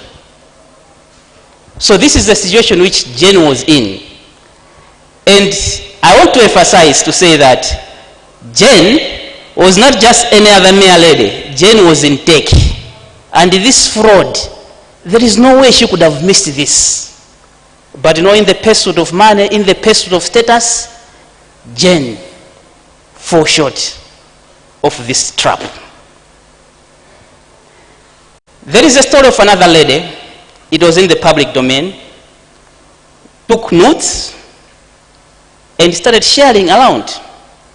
Unfortunately, they were all over internet. The sad part of it was that these pictures were being displayed in one of the universities in Malawi. They were on slideshow where everybody are there, they are cheering.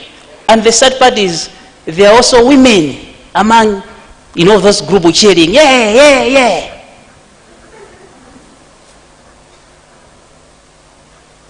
Other than that, I have another friend. I don't know what name to give this other friend. Let me just give this friend Pamela. Pamela was in a good relationship. Everything was just okay in their relationships. Another slight mistake Pamela did, they started sharing this information, started sharing these private pictures with their boyfriend. I mean, my boyfriend, my boyfriend cannot do anything to me. After a while, they broke up. And the boyfriend says, my friend, you're not going anywhere. If you leave me, I'm going to leak this information. If you were Pamela, what would you do? So I'm telling you these stories because these are the stories which I frequently have to deal with. I frequently have to assist these people. And if you look at these stories, at this point in time, we are not talking about firewalls, we are not talking about hacking. We are talking about issues which we have to deal with our character, with our conduct, with how we conduct ourselves as we are interacting with this technology. Now, interestingly, when I was reflecting on this issue and studying, trying to study to say, what am I going to share with these people? I got hold of this interesting study by one guy, Morgan, from University of Arizona. One of the outcome of the study showed that women are 4 times more likely to send nudes to people, so that those people should not lose interest. Whether they are a boyfriend, they shouldn't lose interest. And on the other hand, they shouldn't look anywhere else. And maybe if I have to ask a question today to say that, how many of us have taken pictures? Maybe most of us have taken pictures. Maybe some. Maybe even right now, some is planning to send a picture like this one to the boyfriend. I'm telling you. I'll give you an example, which happens right here in one, I think it was the first women in cyber. I came here, I said that, ladies, mistakes happen in the tech space. This picture which we take that we are taking, I just want to appreciate myself. You can make a mistake and send this picture accidentally on a WhatsApp group. And it will be chaos. Those of you who were there on that first session, you would remember me saying that. Do you know that after that session, somebody came to me to help her deal with that issue? Yet I mentioned that. So when I'm saying that some of us are still keeping those things, I know what I'm talking about. I have to deal with this issue each and every day. Now,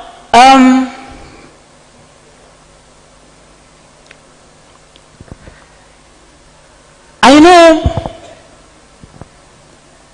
we may be in a healthy relationship, we love people, but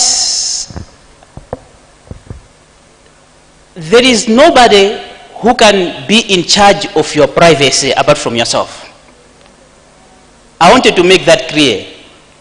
No your mother, no your father, no your boyfriend, no your husband, no your wife. I am married, but I've never even sent my wife any private pictures of myself. Why? Because maybe she may not want to leak that information. But at the end of the day, mistakes can happen. Mistakes can happen. Errors can happen. Okay? Sometimes it's not that somebody will deliberately leak this information, but errors can happen.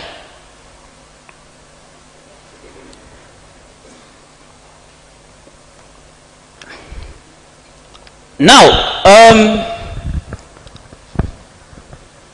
with that being said, what are the threats which we may encounter? What are the risks which we have to deal with when we are online?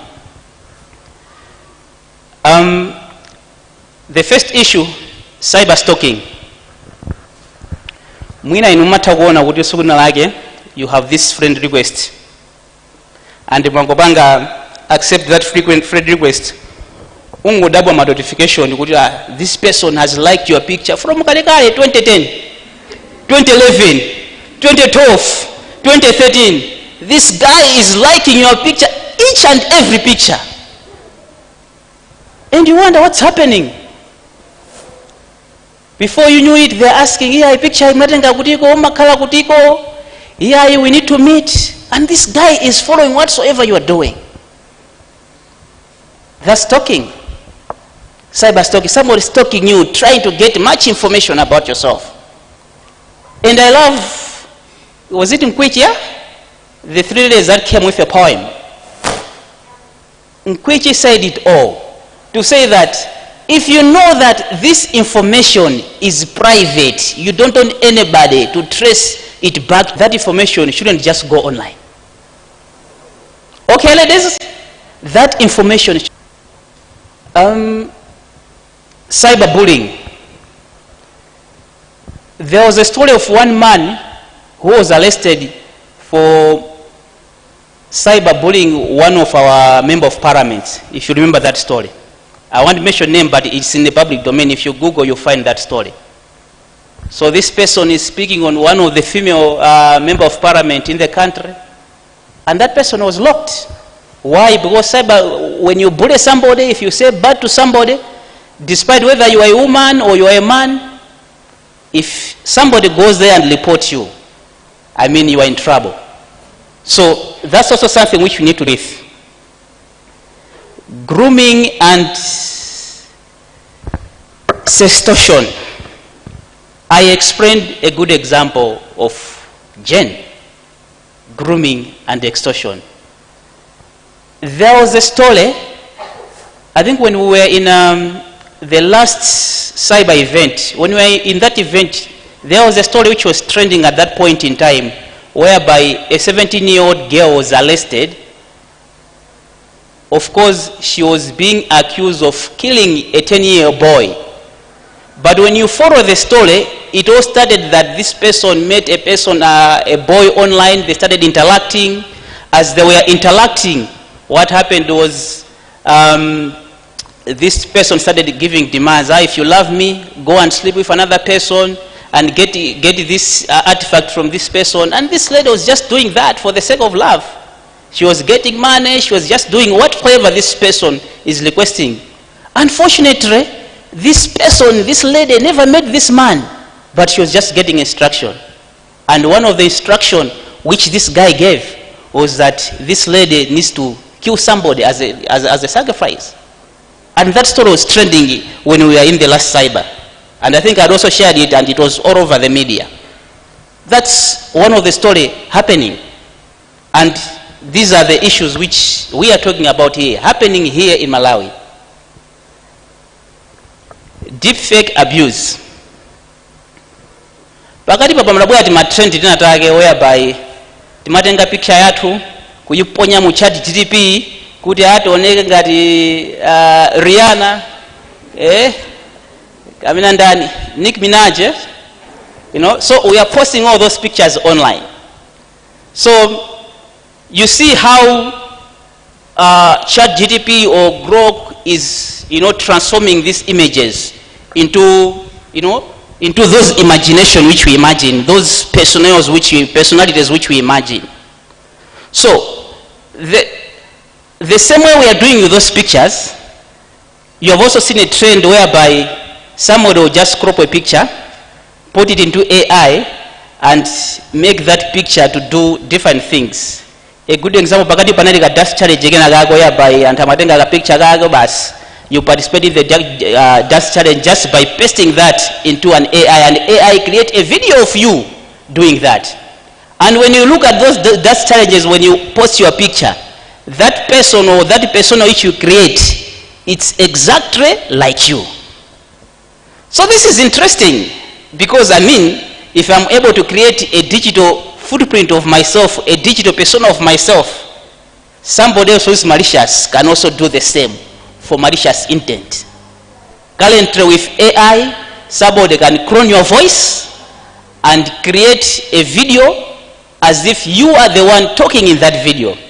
Somebody can clone your video and create a video you doing malicious thing as if it's you.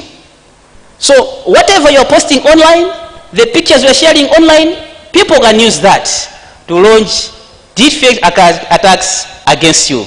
So these are things which you need to look at as you are interacting online. Identity theft. Mwina maonambo kuti no tsukuli nako ngolandira friend request yo I am exa onjoka ndolanda so friend request from exa onjoka olo mwina anzako akuza kuti iwe kodi una delete account inaje because receiving a friend request from your account. What is happening? Somebody has cloned your information, created a profile either on Instagram or Facebook, and they are using that to siphon your friends' money and in your name. And unfortunately, sometimes if you're not careful, if somebody does this, because your digital persona represents you, and thinking that it was you when it was somebody who has just cloned your identity. Okay. So after we have seen all those threats, what can we do about it? I've talked about cyberbullying. On almost all the digital platforms, whenever there is a content which is not allowed or a content which you're not comfortable with, you are given an option to report. Let us use that functionality. Let's report. When somebody has cloned your account, when somebody is saying bad about you, let us report. On Facebook, there is always that button whereby you can use to report that. On the other hand, as I've said, under the Electronic and Cyber Security Act of 2016, ngati anthu akupanga chipongwe online, utakupita ukasumira and atokana zo mavuto. So let's not hold to say that yeah, kunenena abantu pa social media, you can go take them to court and mutha ukasumira and nkhani imene itakuthaso muno bwino atakulipirani bwino. Issues of grooming and sextortion.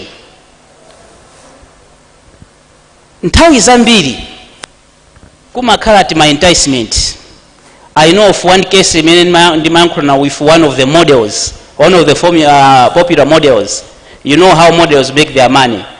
People amakhala muna afuna jambule ma music videos, afuna jambule ma adverts, they will contact these models for that job. One of the models which I was working with, anapezeka kuti somebody was asking for our services. But now muntu jakupanga ask for my services anapereka ma condition now ano ifetebeka ndrama zakuti and it was so good, like interesting monies. But at the end of the day, they started asking to say that, but for us to be sure that you're going to do this law, give us these pictures. We want private pictures of yourself so that we know that you are fit for those laws. I mean, in the eyes of good monies, she shared those pictures. I mean, it's her profession. At the end of the day, these guys comes in and say, if you don't give us money, we are going to leak this information. So sometimes, kumabwera ma offers, kumabwera ma conversation, kumabwera antu coming to talk to us, to kuyamba ubale ndifeyo, and they are asking on information which is questionable, private information about ourselves. We need to stop and think to say that information yakufusa.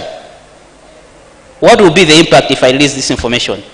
Is this person is asking for my date of birth? Afuna kudisa nchito jana. You know, even date of birth you could have used, you can use it kubangira mwina reset my password, I'm on an account. And somebody also goes off, unabado jaga chidi. Unabado mwezi wanji. Ndufuna ndugule birthday gift. And this person, you don't know them. Watch out for things like those.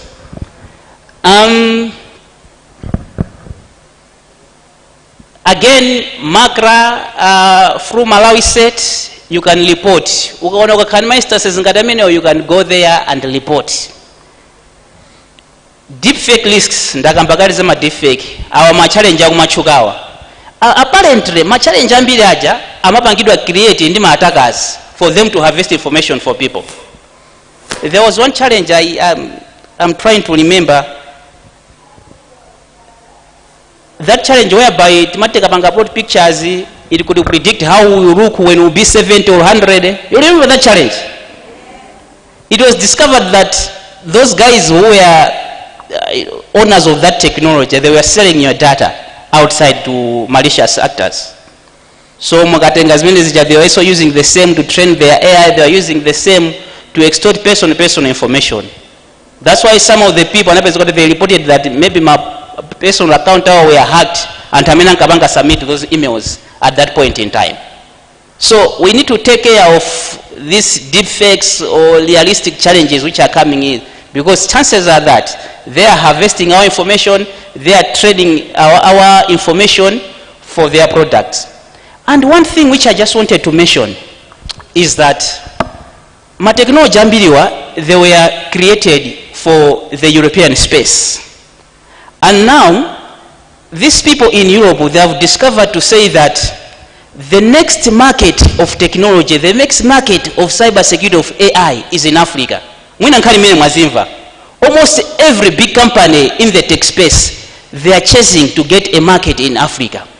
So what are they doing now? They are going in the market. If they are doing AI product, they have to collect information from the market and train their product based on that information. And that's why you see a lot of challenges asking for your pictures, asking for your dates, asking for various private information. They will look enticing, but at the end of the day, they are using that information to train their AI models so that they can benefit in their own business. So take care and don't become a commodity in that game. Now, as I'm concluding, as I was studying towards this presentation, I came across this concept of digital pulse reflex. And in neuroscience, it's called inhibitory control. So in neuroscience, they say that before you make any decision as a human, when you are faced with any decision, umakala ndika moment ikenaka whereby the moment you reflect to say that should I do this or not. I think we have all encountered this. More specifically when we are about to make a bad decision. You know, we always have a mean to say that, do I really do this? But you know, Satan anabu andika maoke nagagoni na kuti no life moyo ndugamozet. Let's enjoy, you know, while we are alive. So, you know, that moment, you know, it's called inhibitory control. So what we are saying is that when we are interacting online, when we are about to post our pictures, when we are about to share private information about ourselves, before we share, we always have that moment. And I wanted us to train ourselves to say that when we have a moment, let us train ourselves to make a right choice. Let us use that moment to choose wisely. As I've said, information we share has a significant impact on whatever we do with our life. I know of a story whereby some lady in the public sector was fired with Shiro just because of sharing nudes. And I know Koti and she won something like that. Kumano, that should tell you how deep this thing can even impact whatever you are doing. So I just wanted you to take time, to take deep moment to reflect on this, to say that you always have that moment. Before you share, you always have that moment. And when you have that moment, make use of that moment to make sure that you think thoroughly of your action online before you click anything, before you post anything. You think properly, you know, of your action before you share those pictures. You know, sometimes the second issue I've put there is to breathe. You want to send something and you're not sure. Sometimes you stress, breathe in, breathe out. It helps just to breathe in.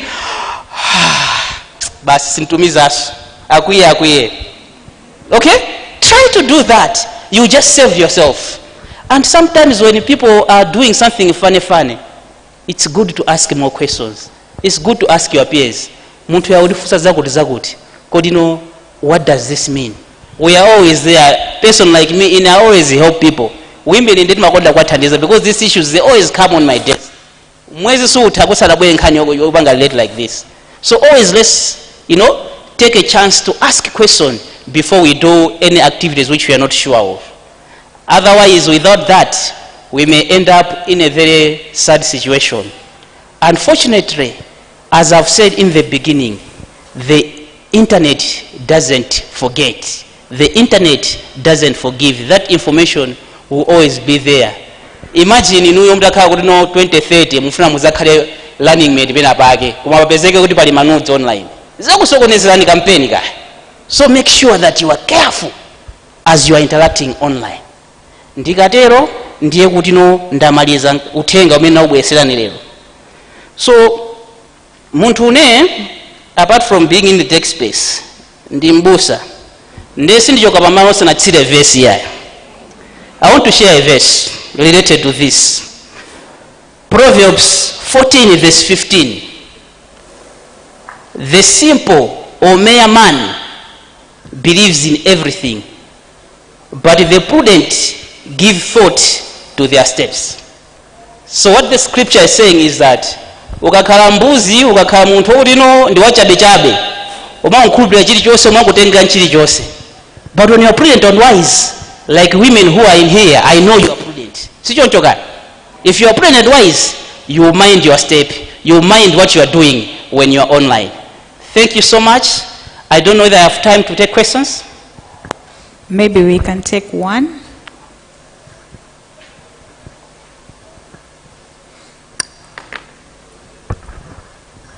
I hope usina nkweza computers lero. I was happy. This was not computer session. This was not, cyber hacking. I think it was all clear enough, right? Thank you so much. We have a question. Oh, okay.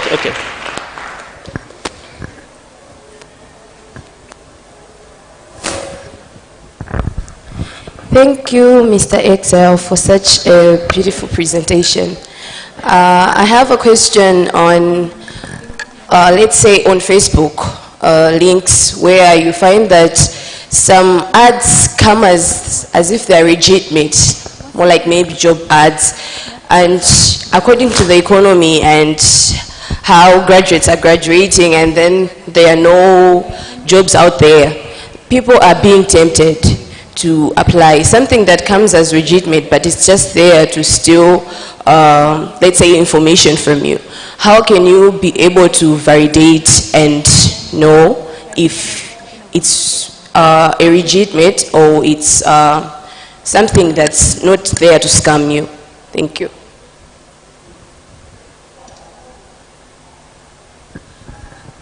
Please.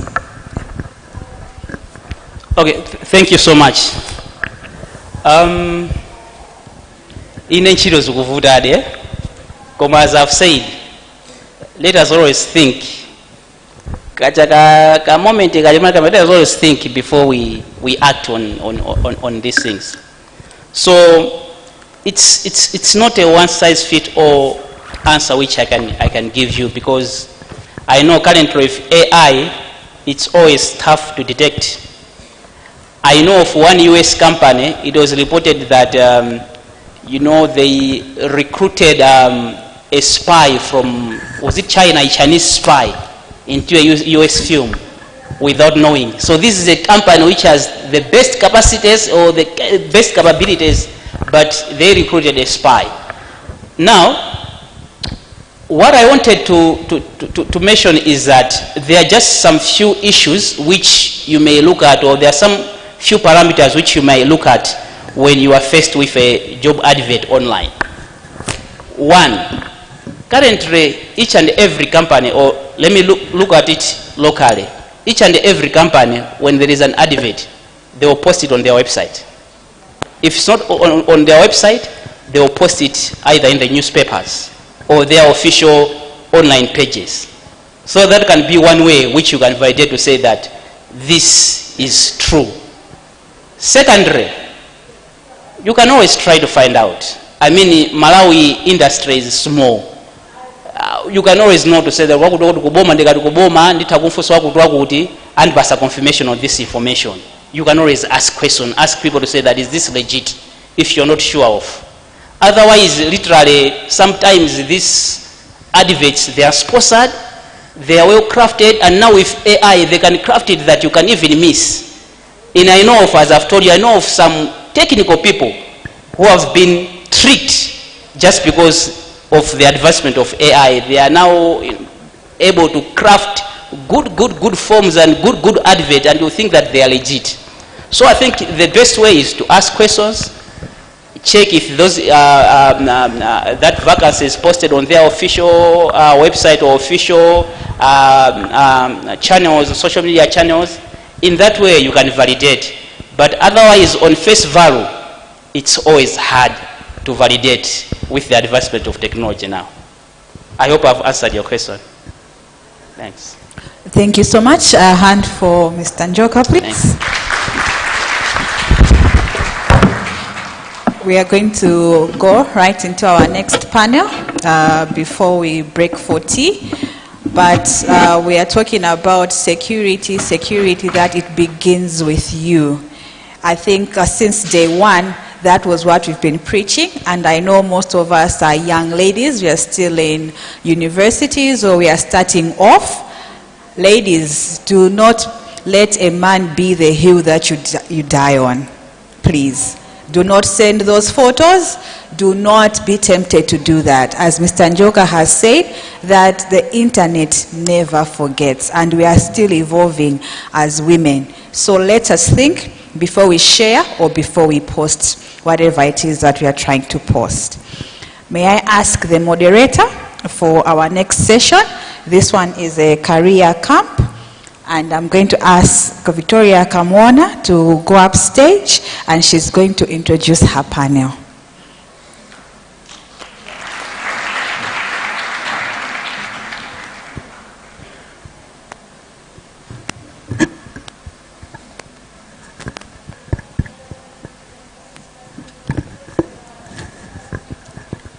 Good morning, everyone.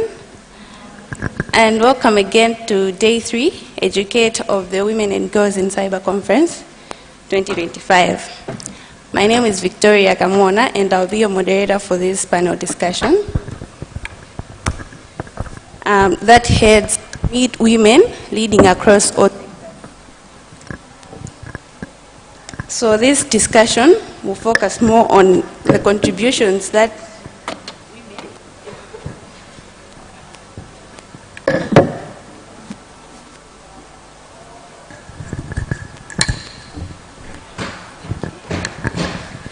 This will focus more on the contributions that women across all sectors in policy making, in ICT regulation and telecoms make. But before we begin, let's introduce our panelists. First off, Thokozani Chimbe, Thokozani Chimbe, the chairperson of the Women and Girls in Cyber Conference, Malawi, and the Director of Legal Services, MAGRA. Welcome, Thokozani. And Thokozani Kakondo, Airtel Money CEO.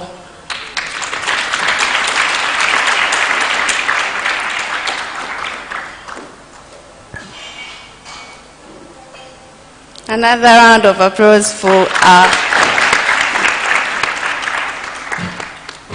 Okay, so the other panelists, the other two couldn't join us physically, so we'll have them virtually.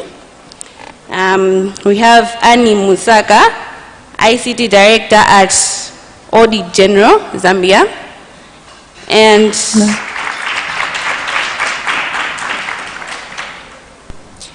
And we also have Halima Letamo, ITU Area Representative for Southern Africa. Give it up for them. Welcome, ladies. Thank you. So each of these women bring their unique experience and expertise in policy making, ICT regulation, and telecoms. Welcome again. So for our first topic, breaking barriers in leadership. This topic is very close to our hearts as we talk about, as we explore challenges that women meet in these male-dominated sectors. So as women in high-level positions across ICT, finance, and regulation, what unique challenges have you faced in these male-dominated sectors? To all our panelists.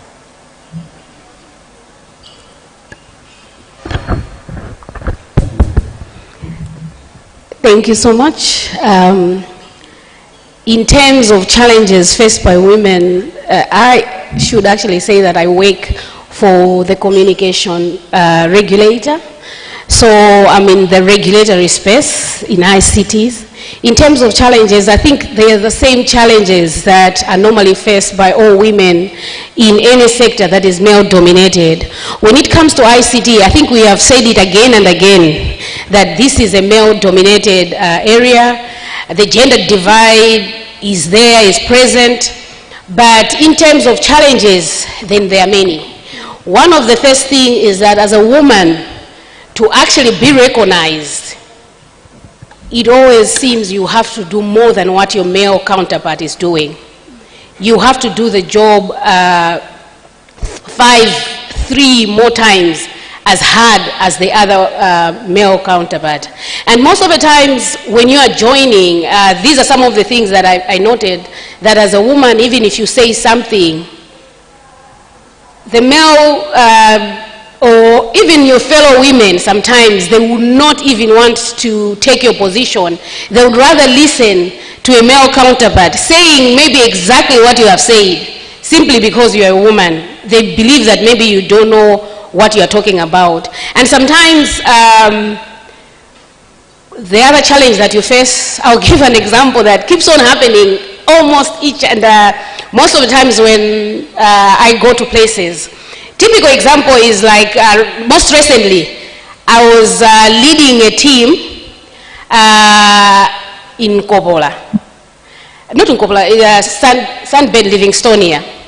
So I was the chairperson of that team again. And the thing is, I'm actually used to it. In most conferences or most meetings that I go, I'm the only woman, most times. So I'm used to it. So I was in this meeting, I'm chairing, and a waiter comes in and wanted to distribute, somebody to distribute coupons. They automatically took me as the secretary. So the person came in and says, madam, mabwana watu akuti tuwena upanga chakuli. So I'm like, so why are you mubesa why neyofuka jani? You know, everybody automatically assumes that you are support staff, but they don't want to recognize that you are also a force on that table. So I had to say, good, no. And I pointed to some other person from my office who was actually handling that and was actually male. And the guy was so sort of like lost, said, and kept on insisting. So I said, you take them and actually give it to that person, they will sort you out. But this happens a lot. I'm just giving it an example. In other scenarios, it's even when you go outside the country. Normally, even when I'm with my DG, we are going in a meeting, they would think that I'm the DG's PA. And they'll be saying, program, DG, can we have your DG's program, blah, blah, blah. So always I have to correct them, or my DG has to correct them that no. She's not here for that. She's here maybe for some substantial work that needs to be done. So it's getting recognized as a person also with brains and able to actually contribute as your counterparts. And there have even been in meetings recently where I went, we were in a heated debate, and every time you try to talk, they would actually see your hand up, but they would point out to male counterparts first to give their views, and you'll be the last. Until you actually say, I've been raising my hand for a long time, I think I should have been given this floor before you actually gave it to them. I had to call out the chairperson and said, Chair, with all due respect, I've raised my hand. I was the first person to raise my hand. I'm the last person to address this meeting. I feel that is unfair. I should have been recognized. And he had to apologize. And it was in a big meeting with DGs and other people that were there. But I was also representing my DG. So at that point, I was actually there as the DG. So they had to actually apologize, say, I didn't see, of course they said they didn't see my hand up. But I know that he saw because we were facing each other. So these are some of the things you can actually tell that because they feel that you're a woman, you need to take a backstage. So that was one of the major challenges that I think as a woman I continue facing up to this day, but I have learned how to overcome it. At the beginning of my career, sometimes, I'll give an example of the waitress who had come in. If they had given me coupons, I would have just said, okay, just leave them. I would have distributed. Or even when this guy was not recognizing my hand, I would have just simply said, or maybe given up. But as I had said, nowadays, I don't tolerate it. I actually insist that I should be recognized. So those are some of the challenges that I face. Just some of them, there are many. But I'll also leave it to talk, or maybe to also share some of the things that maybe challenges that she has also experienced. Thank you so much. So I think a lot of women have shared about imposter syndrome. So I will share another challenge that we face as we rise up in the career path, which we call pull-down syndrome. Do we all know pull-down syndrome? So this one mostly comes from fellow women. When a woman is rising in the career, we have other women who come and say, she can't do it. Timona Sagwanita. Now my story, I'm sure you have read my bio. I am IT background. I started as an IT intern. 15 years later, I am leading the biggest mobile money in Malawi. So every time that I rise to a higher portfolio, there has always been those fellow women who always look down on me, Sakwanita. And to the point that they would even make efforts to make sure that I don't deliver. So for me, this has been one of the challenges, just to add on what Toko has shared and other women have shared. And this comes almost all the time. And for me, another special to me is my age. So in Zambia, everywhere where I'm rising, I will find myself that I'm the youngest girl or woman in that room. So imagine I'm only 38 now. I became MD at 36, youngest woman. I walk into boardrooms where it's male dominated. I'm the only woman, number one, and not only woman, young. So there will be people looking down. Whenever you raise your hand to speak, people will say, what is she trying to say? So this challenge of people looking down on you, putting you down, is real, and I think we need to be cognizant of that fact as women and girls. As you're rising in your career, this will always come, but it should not pull us down. And also the other challenge is, now being a young woman in the room, I have also young women looking on me, looking up to me. Is she going to make it? Is it possible? You know what I mean, eh? So I have all these women, Airtel ladies looking on me, my sisters looking on me, a lot of people looking on me. Is she going to make it? People are saying she's going to fail. Now that's another challenge where you have a responsibility on your shoulder. You need to show results so that that girl looking up on you will have also confidence and work hard to say it's possible. So for me, I would highlight these two challenges: pull-down syndrome and the challenge of delivering so that you lift the next girl or the next woman in the room. Thank you. Thank you so much. Can you hear me? Yes, we can hear you. Thank you so much. Just raise And your so, voice. Just raise your voice. Right. I'm just glad that today we are able to talk about the unique challenges faced by women in these traditionally male-dominated fields. And we, as panelists today, we want to perhaps just highlight and echo and summarize them perhaps in three challenges that are unique, but obviously common across the board, across the globe. So from my experience, standing out as the only woman in the room, whilst simultaneously being overlooked for contributions and opportunities, created a lot of pressure, you know, to be exceptionally prepared for every meeting, meaning that before every meeting, I had to prepare differently from others. I will spend 2 nights non-stop just preparing for a meeting. Why? Because I'm a woman. And then number 2, in terms of confidence, attribution gap, I had issues of being assertive, and my assertiveness being interpreted as aggression.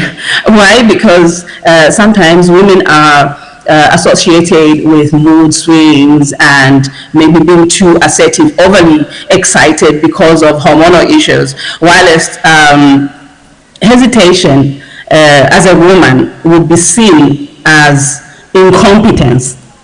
I think somebody out there should agree with me that sometimes this double standard requires careful calibration of communication styles in different contexts. So instead of being on the offensive side, as Toko said, you want to just be calm and clarify your position before you get misunderstood for, you know, throwing your temper around or your assertiveness around because of hormonal issues. Then number 3, we as women in ICT, and especially women in cybersecurity, face network access barriers. We have issues of inclusion, especially from formal networks, where important relationships are built. Women are carers, they are mothers, and you know they are a huge family support system. Therefore, time for golf, where you know our male counterparts meet to discuss and maybe even help themselves to improve their career paths. All those opportunities bypass women in ICT and in cybersecurity. So as a strategy, I think that even if we haven't gone to that, we have, as women, created alternative relationship building opportunities, such as this one, for example, to become essential and relevant in this field. Thank you.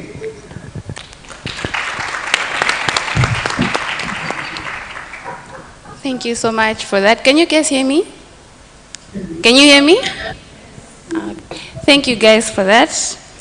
Yes, we can. Tokozani Kankondo, what personal strategies helped you rise to leadership in the fields that women are underrepresented? All right, thank you so much. So my strategy has been simple, I'll say. It has always been live life with purpose and result-oriented. Because as my colleagues have highlighted, as a woman, you need to do 4 or 5 times. You need to work 4 or 5 times harder than a man.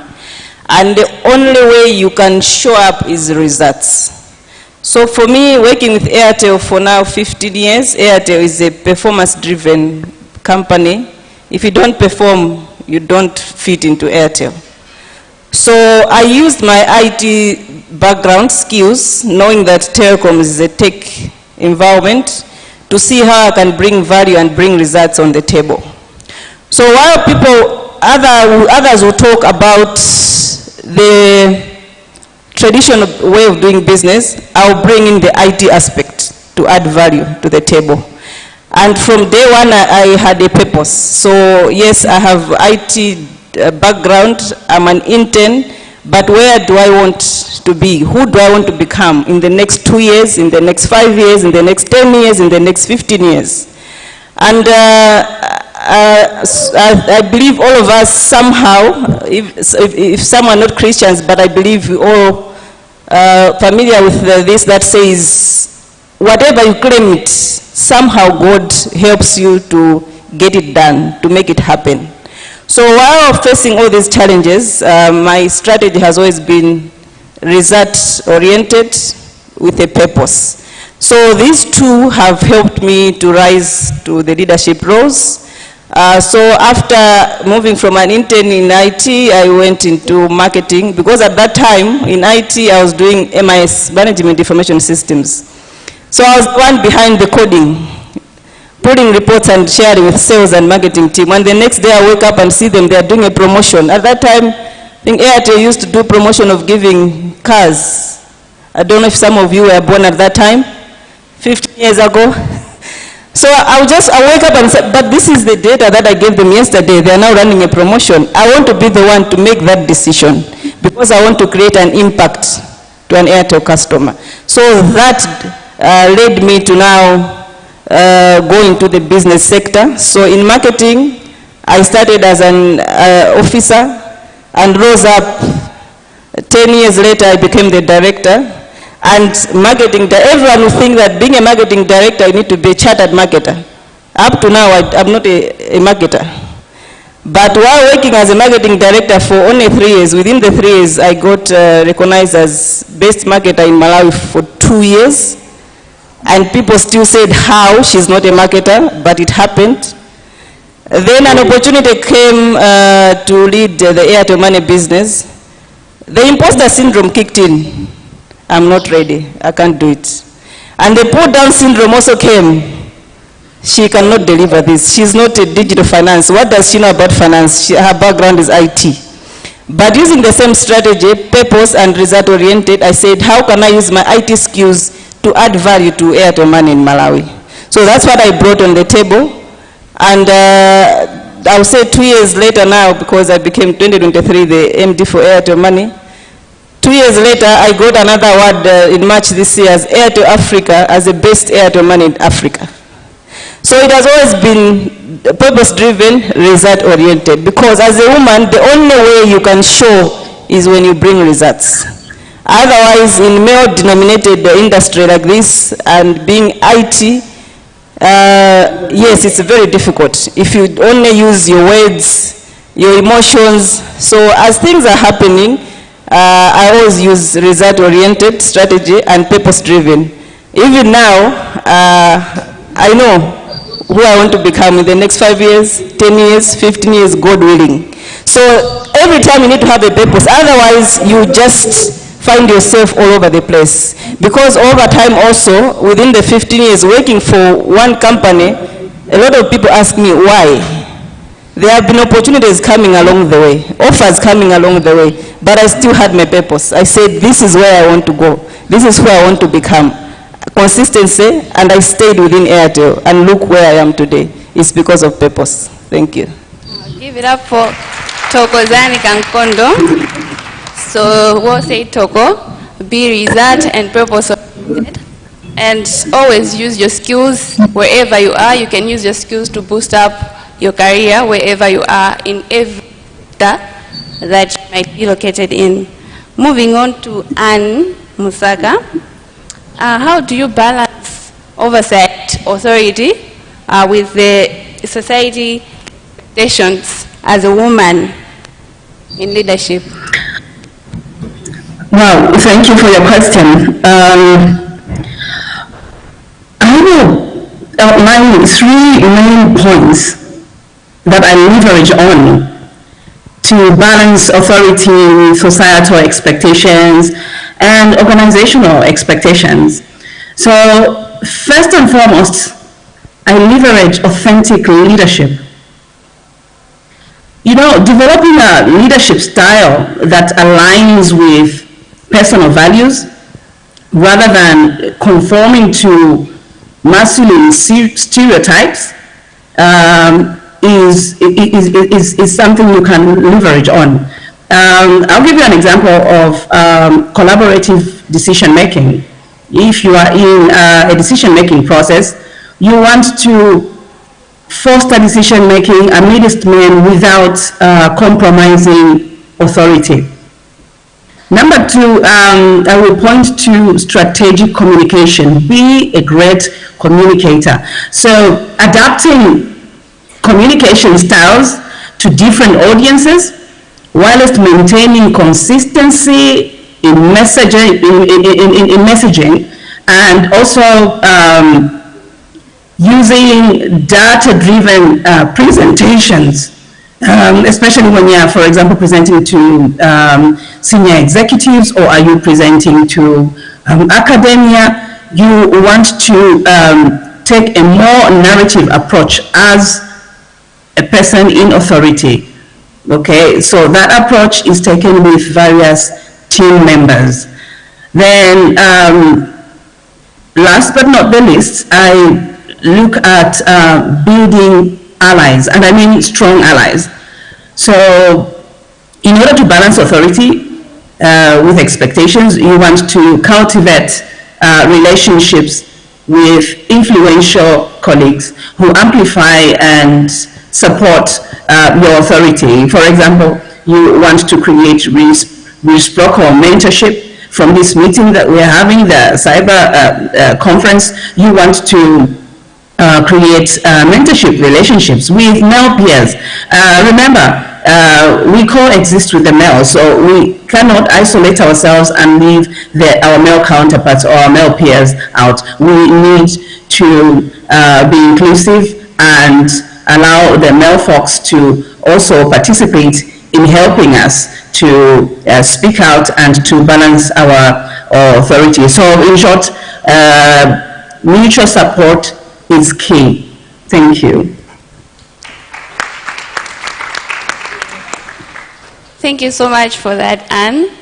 As we have heard, we should also let the male support us in whatever we're doing. Don't let them be excluded just because we're including women in everything that we're doing. Moving on to our next topic, policy and regulations. A gender lens, Tokochimbi. As a legal architect of ICT regulations, how do you ensure that laws don't unintentionally exclude women from the tech industry and opportunities? Okay. As a legal architect of ICT regulations, how do you ensure laws don't unintentionally exclude women from tech opportunities?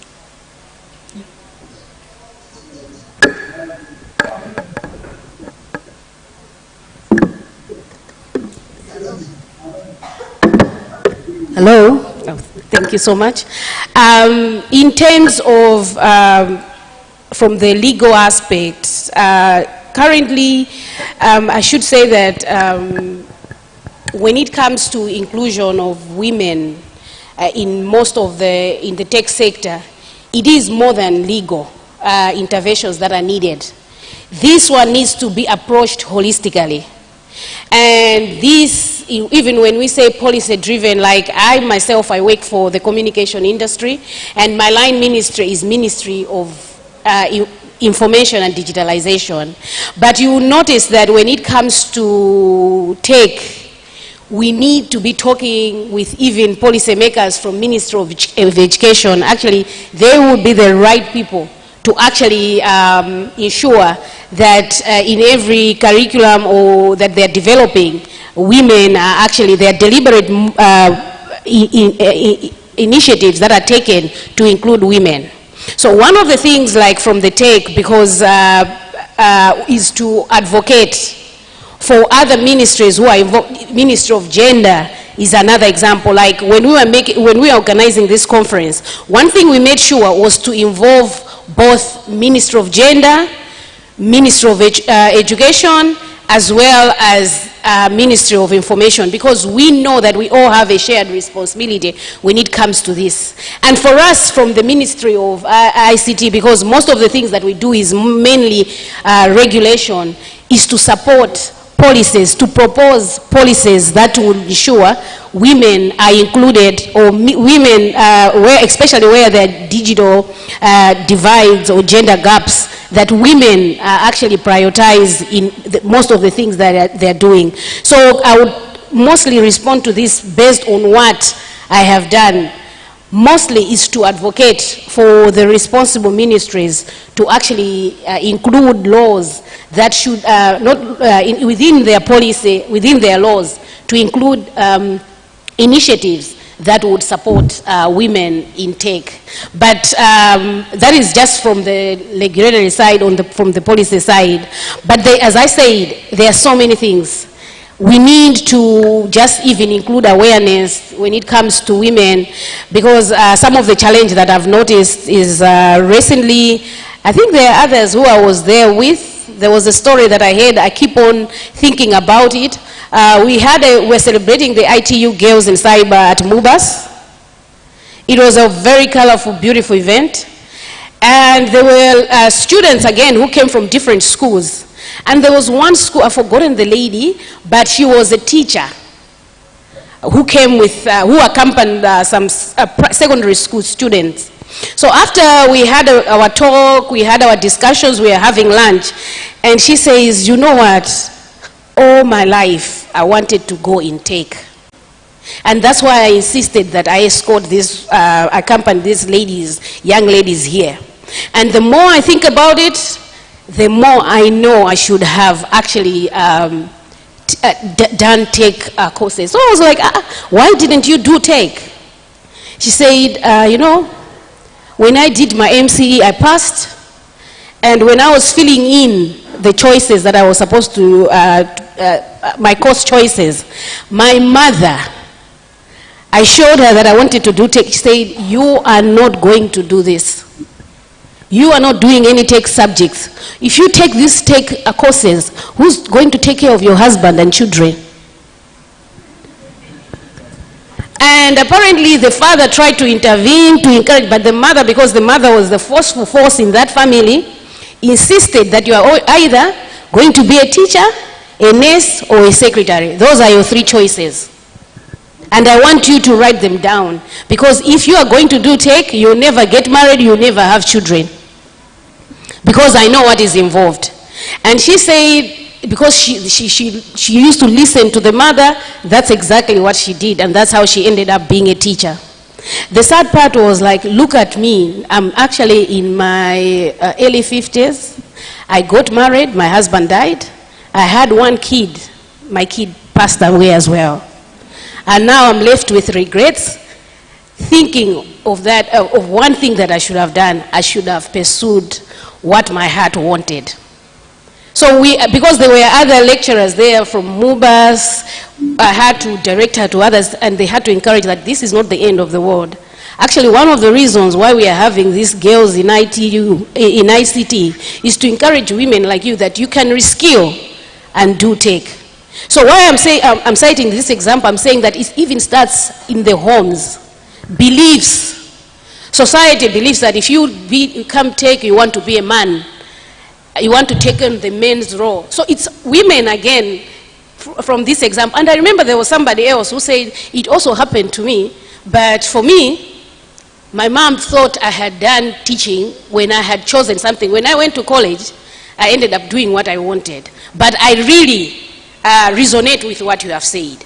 So all I'm saying is that it starts with our families. Let's encourage the young girls to take up STEM and to take up cyber careers, because we might have all the nice laws, provide the facilities, but we have to let the girls have the appetite, have the drive to actually take up these tech courses and these cybersecurity jobs, positions that are there waiting for them.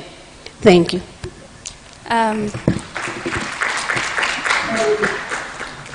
Thank you for that, Toko. As we have heard, Tokozani is fighting for us, proposing initiatives for tech opportunities for women and girls. Thank you for that, Togo. Halima, are you there? Do we have Halima? Okay. Maybe she couldn't join. So move on to our next topic, mentoring and systematic change. So to everyone, who were your key mentors and how did they shape your leadership journey? Because we look at you, we look up to you as mentors, and maybe we keep wondering who can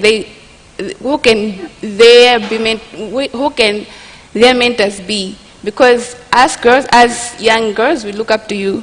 So maybe we might be wondering who you look up to. So a question to everyone. Okay, allow me to take that one up, to be the first one to speak. You see, when I listen to the talk of Squared on the panel, I see them as a part of 78% of women that have been mentored, to reach their executive levels. But my mentorship started at Cybersecurity Institute in India, where I studied and completed my certified ethical hacking exams. That was my first step into cybersecurity, and I think out of a crop of 20, I was the only female. And now, it was my reaction after passing the exams. Some of you who've written, who've taken cybersecurity exams such as CEH, and that was version 8 when I completed that. Some of you will see that your results will come immediately at the end of completion. And so I had the highest marks, and I passed, I completed my certification, that's what it means. But as I walked out of there, I couldn't celebrate as well as the men folk were celebrating. There was a lot of noise, jubilation, and I walked out like a failure. And so my trainer stopped me and said, Annie, what is the problem? Have you not passed? I said, I have. So why are you not celebrating? Why are you not celebrating? The mentorship started there.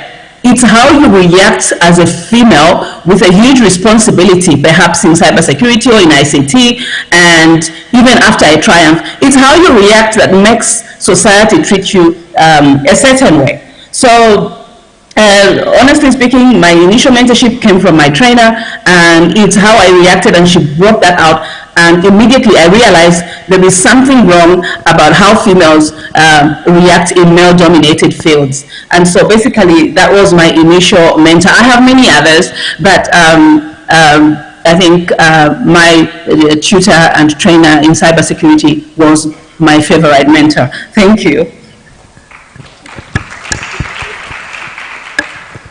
Thank you, Annie. Let's hear it up from Toko. Thank you so much. Like Annie, I have had so many mentors in my life. I would start by recognizing one person who have had a big impact in my life to this day. One person who has always believed in me even when I didn't believe in myself. And the one person I believe that I wouldn't be who I am without him, that was my dad. In my family, it's female dominated.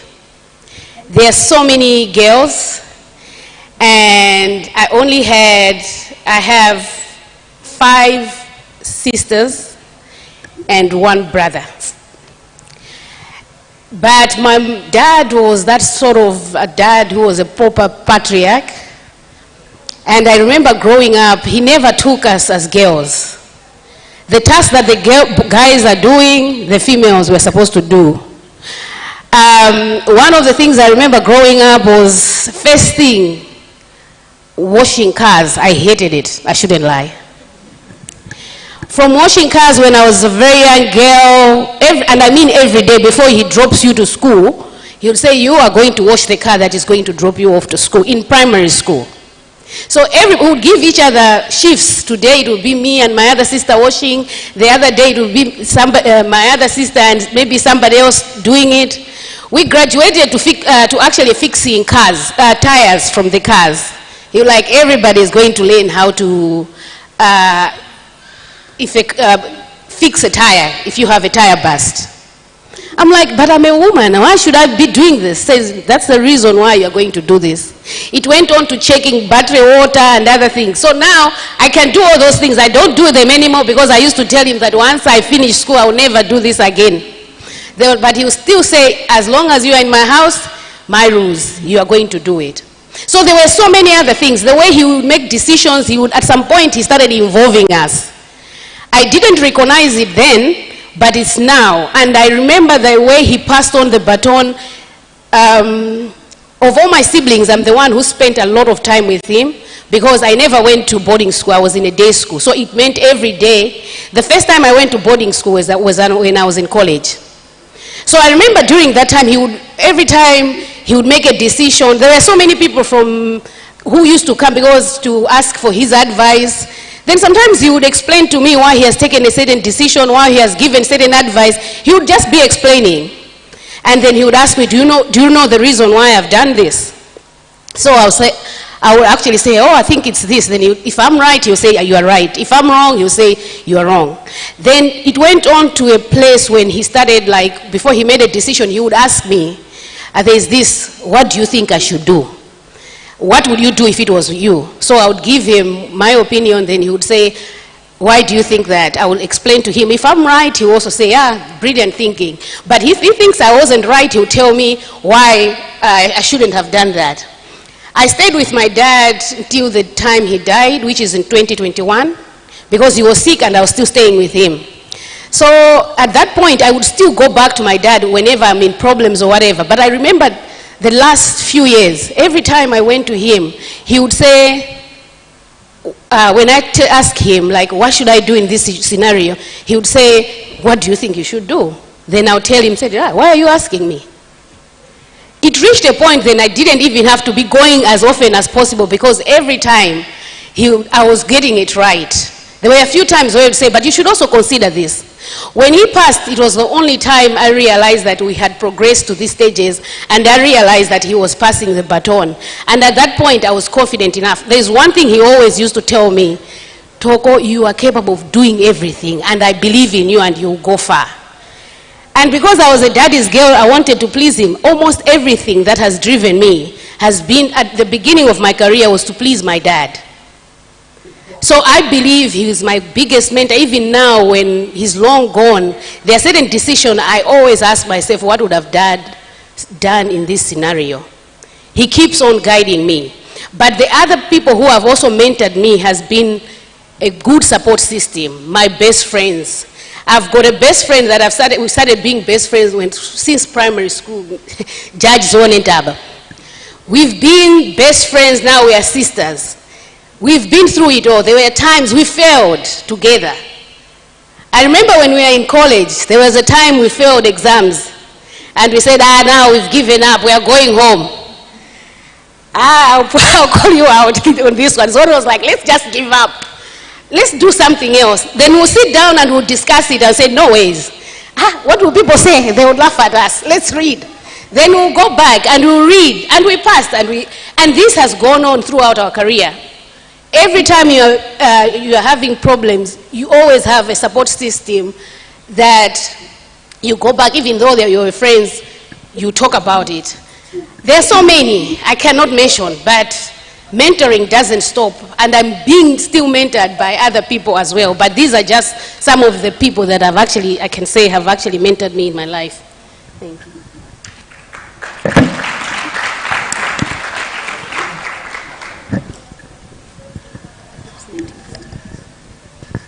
Thank you. So for me, similar to what Toko has shared, my greatest mentor has been my dad as well. I'm also a dad's girl. So we share a similar experience. So my dad used to work in government as a driver, so you would imagine the life that I grew up. But he always pushed me to say, baby, you can do this. And every time for example, this term I've been in position number 1, and the next term I'm in position number 5. he will not ask me why. He will say, what happened? What support do you need? And that has been going on until today. He keeps watching over me and pushing me to say, you can do this. So, and then coming to Airtel, I met some few nice ladies who identified me, saw my potential while I was an intern in IT, and said, what do you want to become? And when I shared my purpose, they encouraged me to say, come to business side of the business so that you can learn more. And now coming into the leadership roles, I've always reported to male bosses, and they have also been key mentors to my career. Both here within Malawi and even at Airtel Group, I've always reported to male bosses. Also, the fact that telecoms is a male-dominated industry.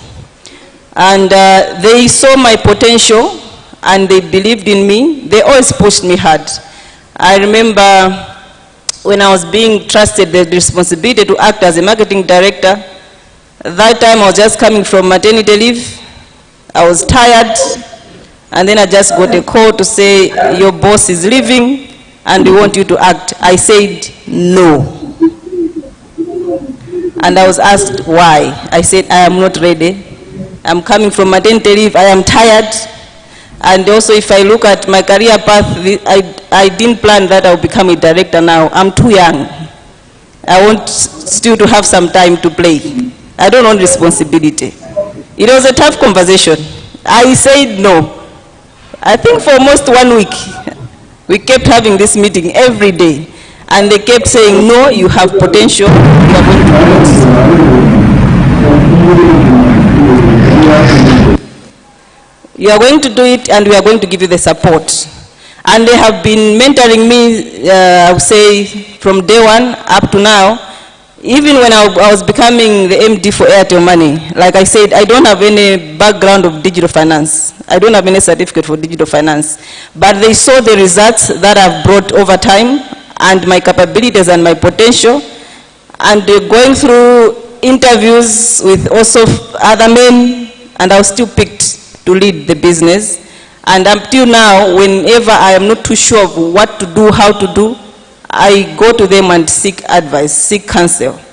And also, the other part of mentor that I will encourage all ladies here to always keep close is peer-to-peer mentors. You will find that in your spaces, as much as there will be some people who look down on you, some women who look down on you, there are some who are, I'll say, sisters and your keepers. You need those, because it's tough. We should not lie. It's tough. Now, when you don't have sisters to talk to, when you don't have, I say sisters, I don't mean your blood sisters. If you come to Airtel, you find me, I think, over 80% of people at Airtel, I have a title with either Uko, Apongozi, Alamu, sister, what. You need those. Because there will be some times where you, emotionally, you cannot take it. You need someone to vent to. So you need to find people that you can trust, fellow women you can trust, be it your peers, be it your bosses, be it even people outside your workspace. It can be a cousin, it can be an auntie. But you need someone so that when you want to vent, when you're in that day, that emotion comes, you go and cry, you go and share how you feel, and they are going to support you. You all need that. Do not only rely on male mentors. Our story with Toko, we have said, dominated by male mentors, but female mentors are also important, because the female ones now come in the emotional part, where they are able to understand your feelings. I think one of the speakers also said, women, most of the times we are taken that we are emotional leaders. Because, yes, our emotions sometimes are very high. So you need that person who you can go to and say, I'm facing this situation at work, at school. How do I manage? Even if it's your mother, but you need to identify someone as another woman who can help you and mentor you. And also, as you're being mentored, please take note that there is also someone whom you need to mentor. So however you're going to lead, please note that someone is watching, and they're being mentored because of how you're reacting. So mentorship is both ways. You get mentored, and also by your actions, you're mentoring someone who is watching over you. Thank you. So many daddy's girls on the stage. I'm also a daddy's girl. So on to last topic, a future of women in tech and telecoms. What's your advice to young women aspiring to lead in the ICT sectors, telecoms, and policy making? Thank you so much. My advice to women intending to lead in tech, cyber, or any other field is, one, master your field. There's no way you take over anything if you are not good at what you do. Continuous learning, asking others is one of the things that I would actually encourage every woman to do. Be good at what you do. The second thing I would actually, especially in cyber, have the right attitude. In cyber, there's a saying that I keep on hearing among most employers, that hire attitude over competences. Competences you can train, but attitudes you cannot train. So ladies, always watch your attitude. When I talk about attitude, I mean the way you carry yourself. You remember this session, we even had a grooming session. We're trying to make sure that when you are presenting yourself wherever you go, you are confident in yourself. Please don't, I've seen it with a lot of young girls. We like to play the girls card. You are around men, you let the guy do your job. And we know the men's weaknesses. I've actually seen so many teams where when you have a girl paired with a guy, the guy will end up doing the girl's work while the lady is just batting, and it all works. But notice that sometimes people will notice those things. Master your field, have the right attitude towards your work, even towards the people you are around with. The other thing that I would also advise is that always have some sort of foundation. The challenges will be there. Have an anchor. When I mean an anchor, I mean something that will keep you going even when everything is down. I'm a God-fearing person. I believe in the Bible. I believe that if no matter what, God keeps me grounded. There's always a verse in the Bible that takes me from one stage to the other. It grounds me. So you can decide who your anchor is, but you always have that anchor, who you always go to at the end of the day. And be yourself. Be your authentic self wherever you go. You can't pretend forever. Those are the things that I would actually say, some of the things that they should consider going forward. But over to you. Thank you so much. So my advice to fellow women and girls would be, live a life of purpose, because purpose gives you direction, and always drive to bring results, because results earns you respect. As a woman, when you're bringing results on the table, you earn a lot of respect. And in leadership, as well, I think all of us as women, somehow God created us with some responsibility. We are leaders in our own space. It's either we are a sister, it's either we are a mother, we are an auntie, or you are a CEO, but somehow you are a leader. So being women leaders, one advice I'll give is always be kind. Because in leadership, when you lead with kindness, it brings a lot of impact. Sometimes as women, when we rise up, we want to show the world that we are here. You are saying that I can't do it, now I'm here. And the moment you lead like that, you don't bring impactful results, because now people end up working for you in fear. So in whatever space you are, even as a student, maybe a prefect in class, wherever space you are, lead with some kindness so that you can have impactful results. And also, always show up. There are a lot of opportunities that come. When a question is posed in the room, raise your hand. Be the first one to respond. When they say we want volunteers, raise your hand. That's the only way you are going to learn a lot of things. coming from my story, from IT, now leading digital finance, I didn't know about digital finance, but I always said, okay, I'm available, I can do it, I can learn. That's the attitude that we need to have all the time. You cannot figure it out all the time. That's why we need mentors, that's why we need support system, but you only need to be driven by that purpose. It's that purpose that will give you direction.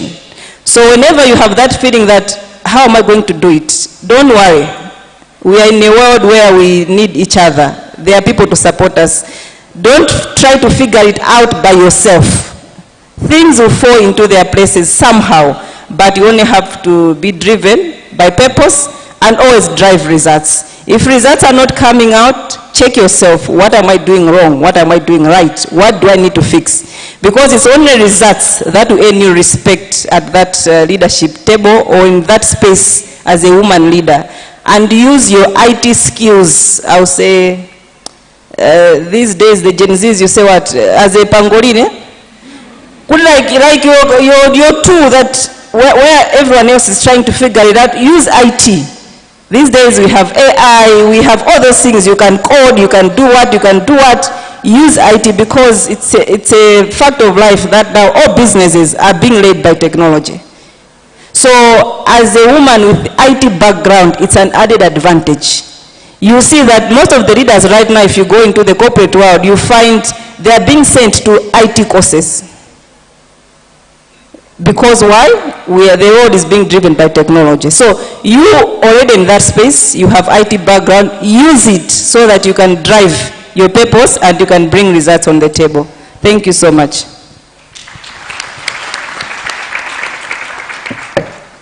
Lastly, Anne. Anne, can we have you for that question? Yes, thank you. So, my advice for aspiring women leaders in ICT is that, number one, you want to build your technical depth. I think Zani said something important. You have to have skills, you have to be qualified. So I want to emphasize developing exceptional expertise in your chosen area of specialization. You are in ICT, you want to go cybersecurity, you want to go data analytics. Make sure you build your technical depth, okay? Being the go-to person when it comes to problem solving, especially complex problems, it will create your respect, the respect that you need in industry, okay? And then you also want to consider, in this day and age, in this digital era, you want to consider pursuing some emerging fields, okay? Quantum computing, AI ethics, and the like. Then number two, you want to create your board of directors. In that, you will build a personal network of advisors with diverse perspectives and experiences. Can you hear me? Yes. Right, great. And now, when you do that, you want to focus on what you have internally, within your organization, and also outside. An example is what we are doing right now. I'm speaking from Lusaka, you are in Malawi. There is a partnership and a collaboration there. So create your board of directors. Number three, cultivate your voice. This is very, very important. Are you shy?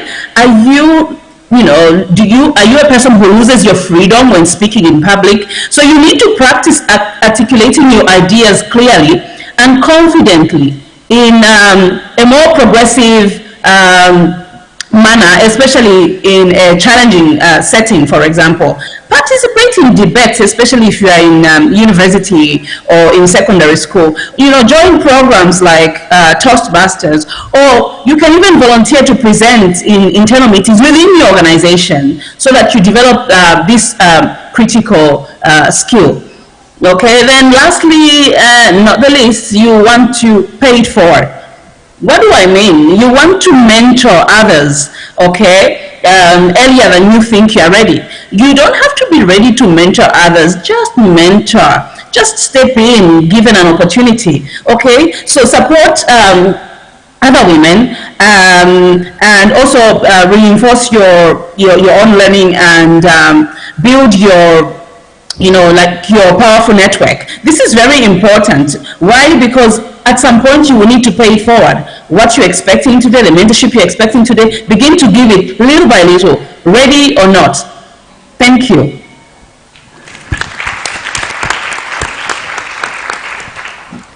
Thank you so much, Anne, and thank you to our panelists.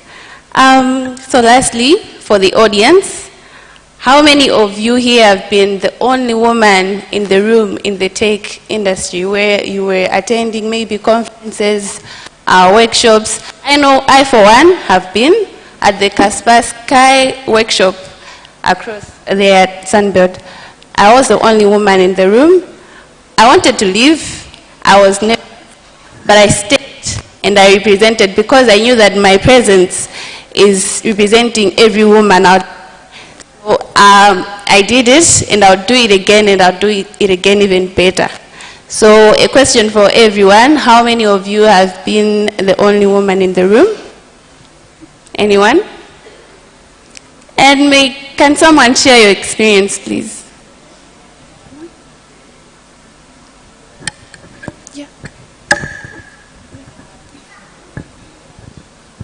Let's get from the floor, just one.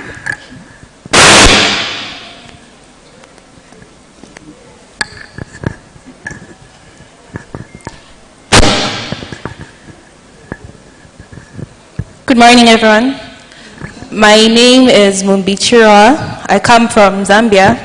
I work for Zambia's leading cybersecurity firm, Digital Safe. I was the first woman in the Security Operations Center, the SOC, and most people perceive that women in cybersecurity should take up roles in governance, and I was one of the first people there to prove that women shouldn't only take up roles in governance, but also prove themselves in the technical way, and I showed up whenever I could, and this also opened doors. So now we have another lady with us, the SOC, because I was able to prove that we women can also play a big role in the Security Operations Center. Thank you.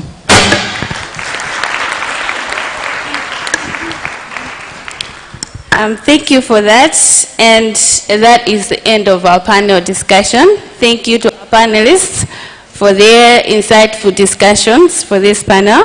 Your experiences will surely empower everyone in this room. Saying we have more. Sorry? Is it a question? A comment? I think we'll just take one because of time.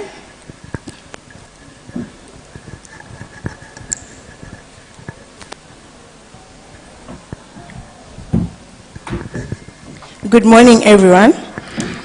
My name is Shahida Mare. I'm a fresh graduate from MUBAS, then the Polytechnic. I studied electronics and computer engineering. And I'm also a small business owner called Shastos.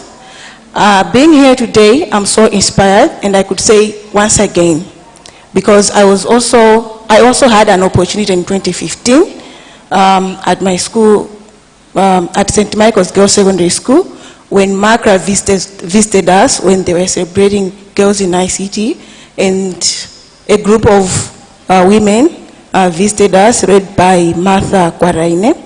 And by then, I was so inspired, and for me to go into tech, like computer engineering, it was because of them.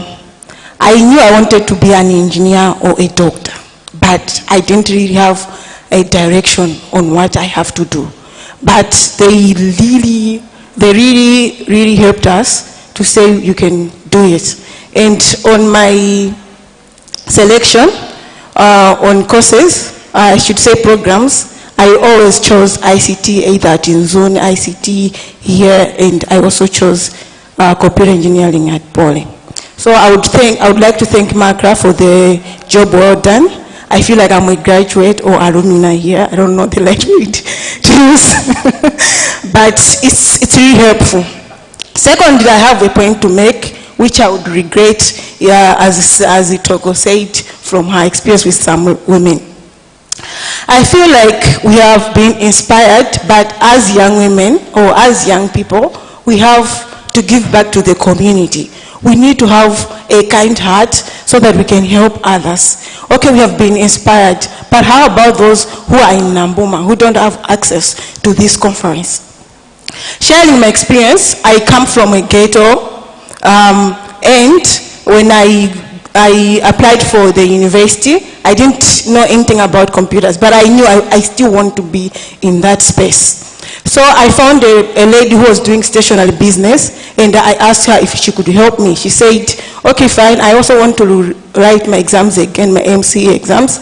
So you'll be teaching me maths, and I'll be teaching you computer. That's how I got the chance to learn. So I would like each and everyone here, when you go back home, you can choose someone from a secondary school, and then you can help them maybe once or twice a week or even in a fortnight, so that we can reach out to everyone, as Margaret can't manage to do that. I would also like to share my experience from being a volunteer. We can organize like functions or 1 month or 1 month short course at the communities. Margaret, I think, can help with that. From my experience which I had in Zimbabwe to volunteer under the Knowledge Exchange Program, I saw people they are so passionate about helping each other, and the youth are so participating in social economic activities. And I believe Malawians, we can do the same, and the next Malawi we want is in our hands. Thank you.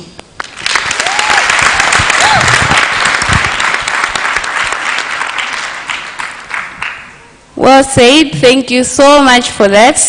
I hope you're taking notes.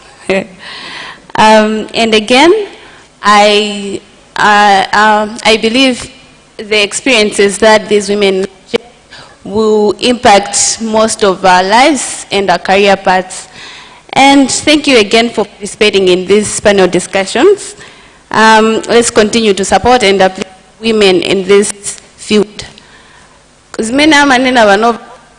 So like sometimes we were just here. I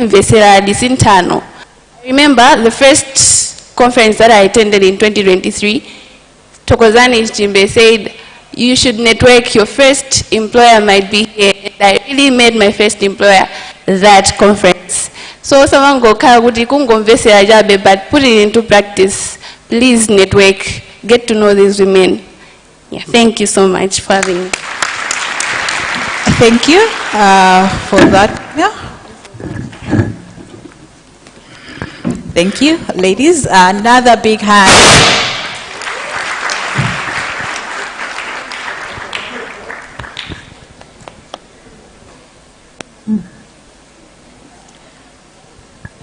As they're taking the photo, let us remember Airtel has more MiFis to give away.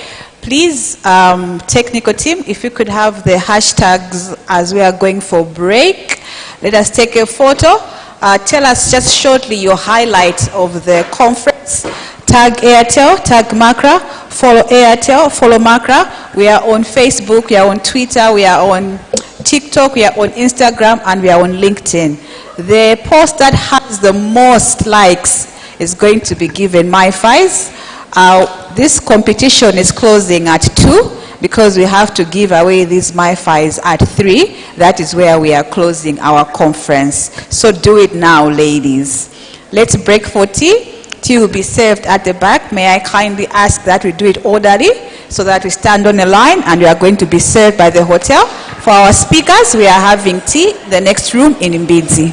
15 minutes. Let us come back here at 11:30.